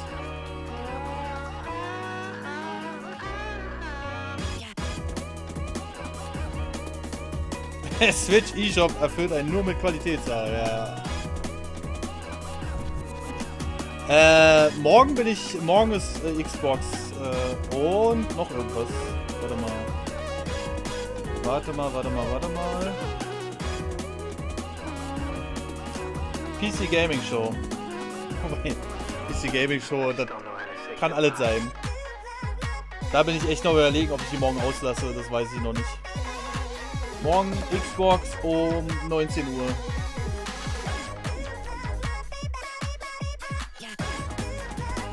War nicht um 19 Uhr Schluss, nee, kommt irgendwie eins nach dem anderen.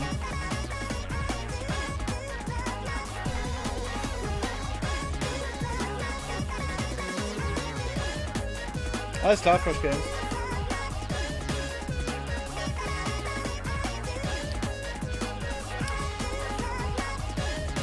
Also ich denke, PC Gaming Show, weiß ich nicht, ob ich die morgen mache.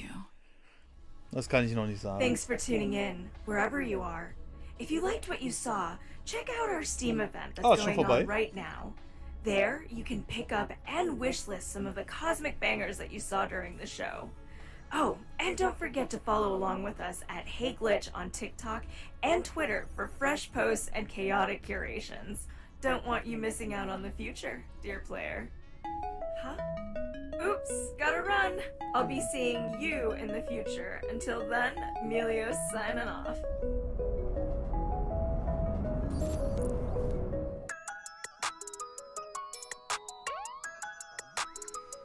Oh.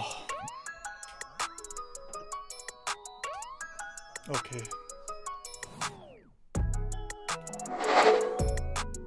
Take 5, or whichever Oh, take it is. wrong. 10? Take 5. Okay, I'm doing it. Oh god, you make that sound really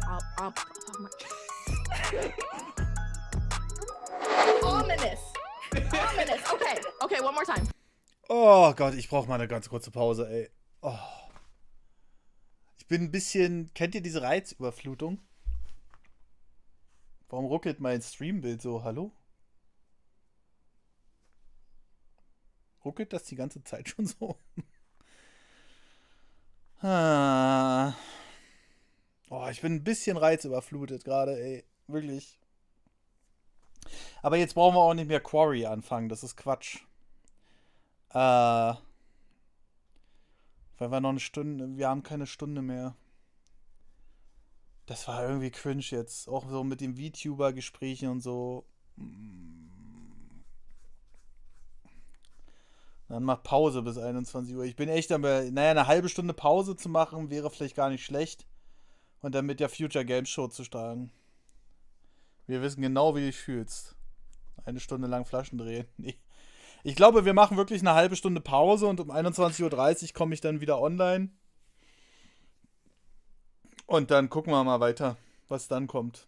Weil das war mir jetzt zu viel. Ich war eingestellt auf eine Show. Und das waren jetzt 3 oder so. Also, ja, ich würde sagen, wir machen wirklich ein halbes Stündchen Pause.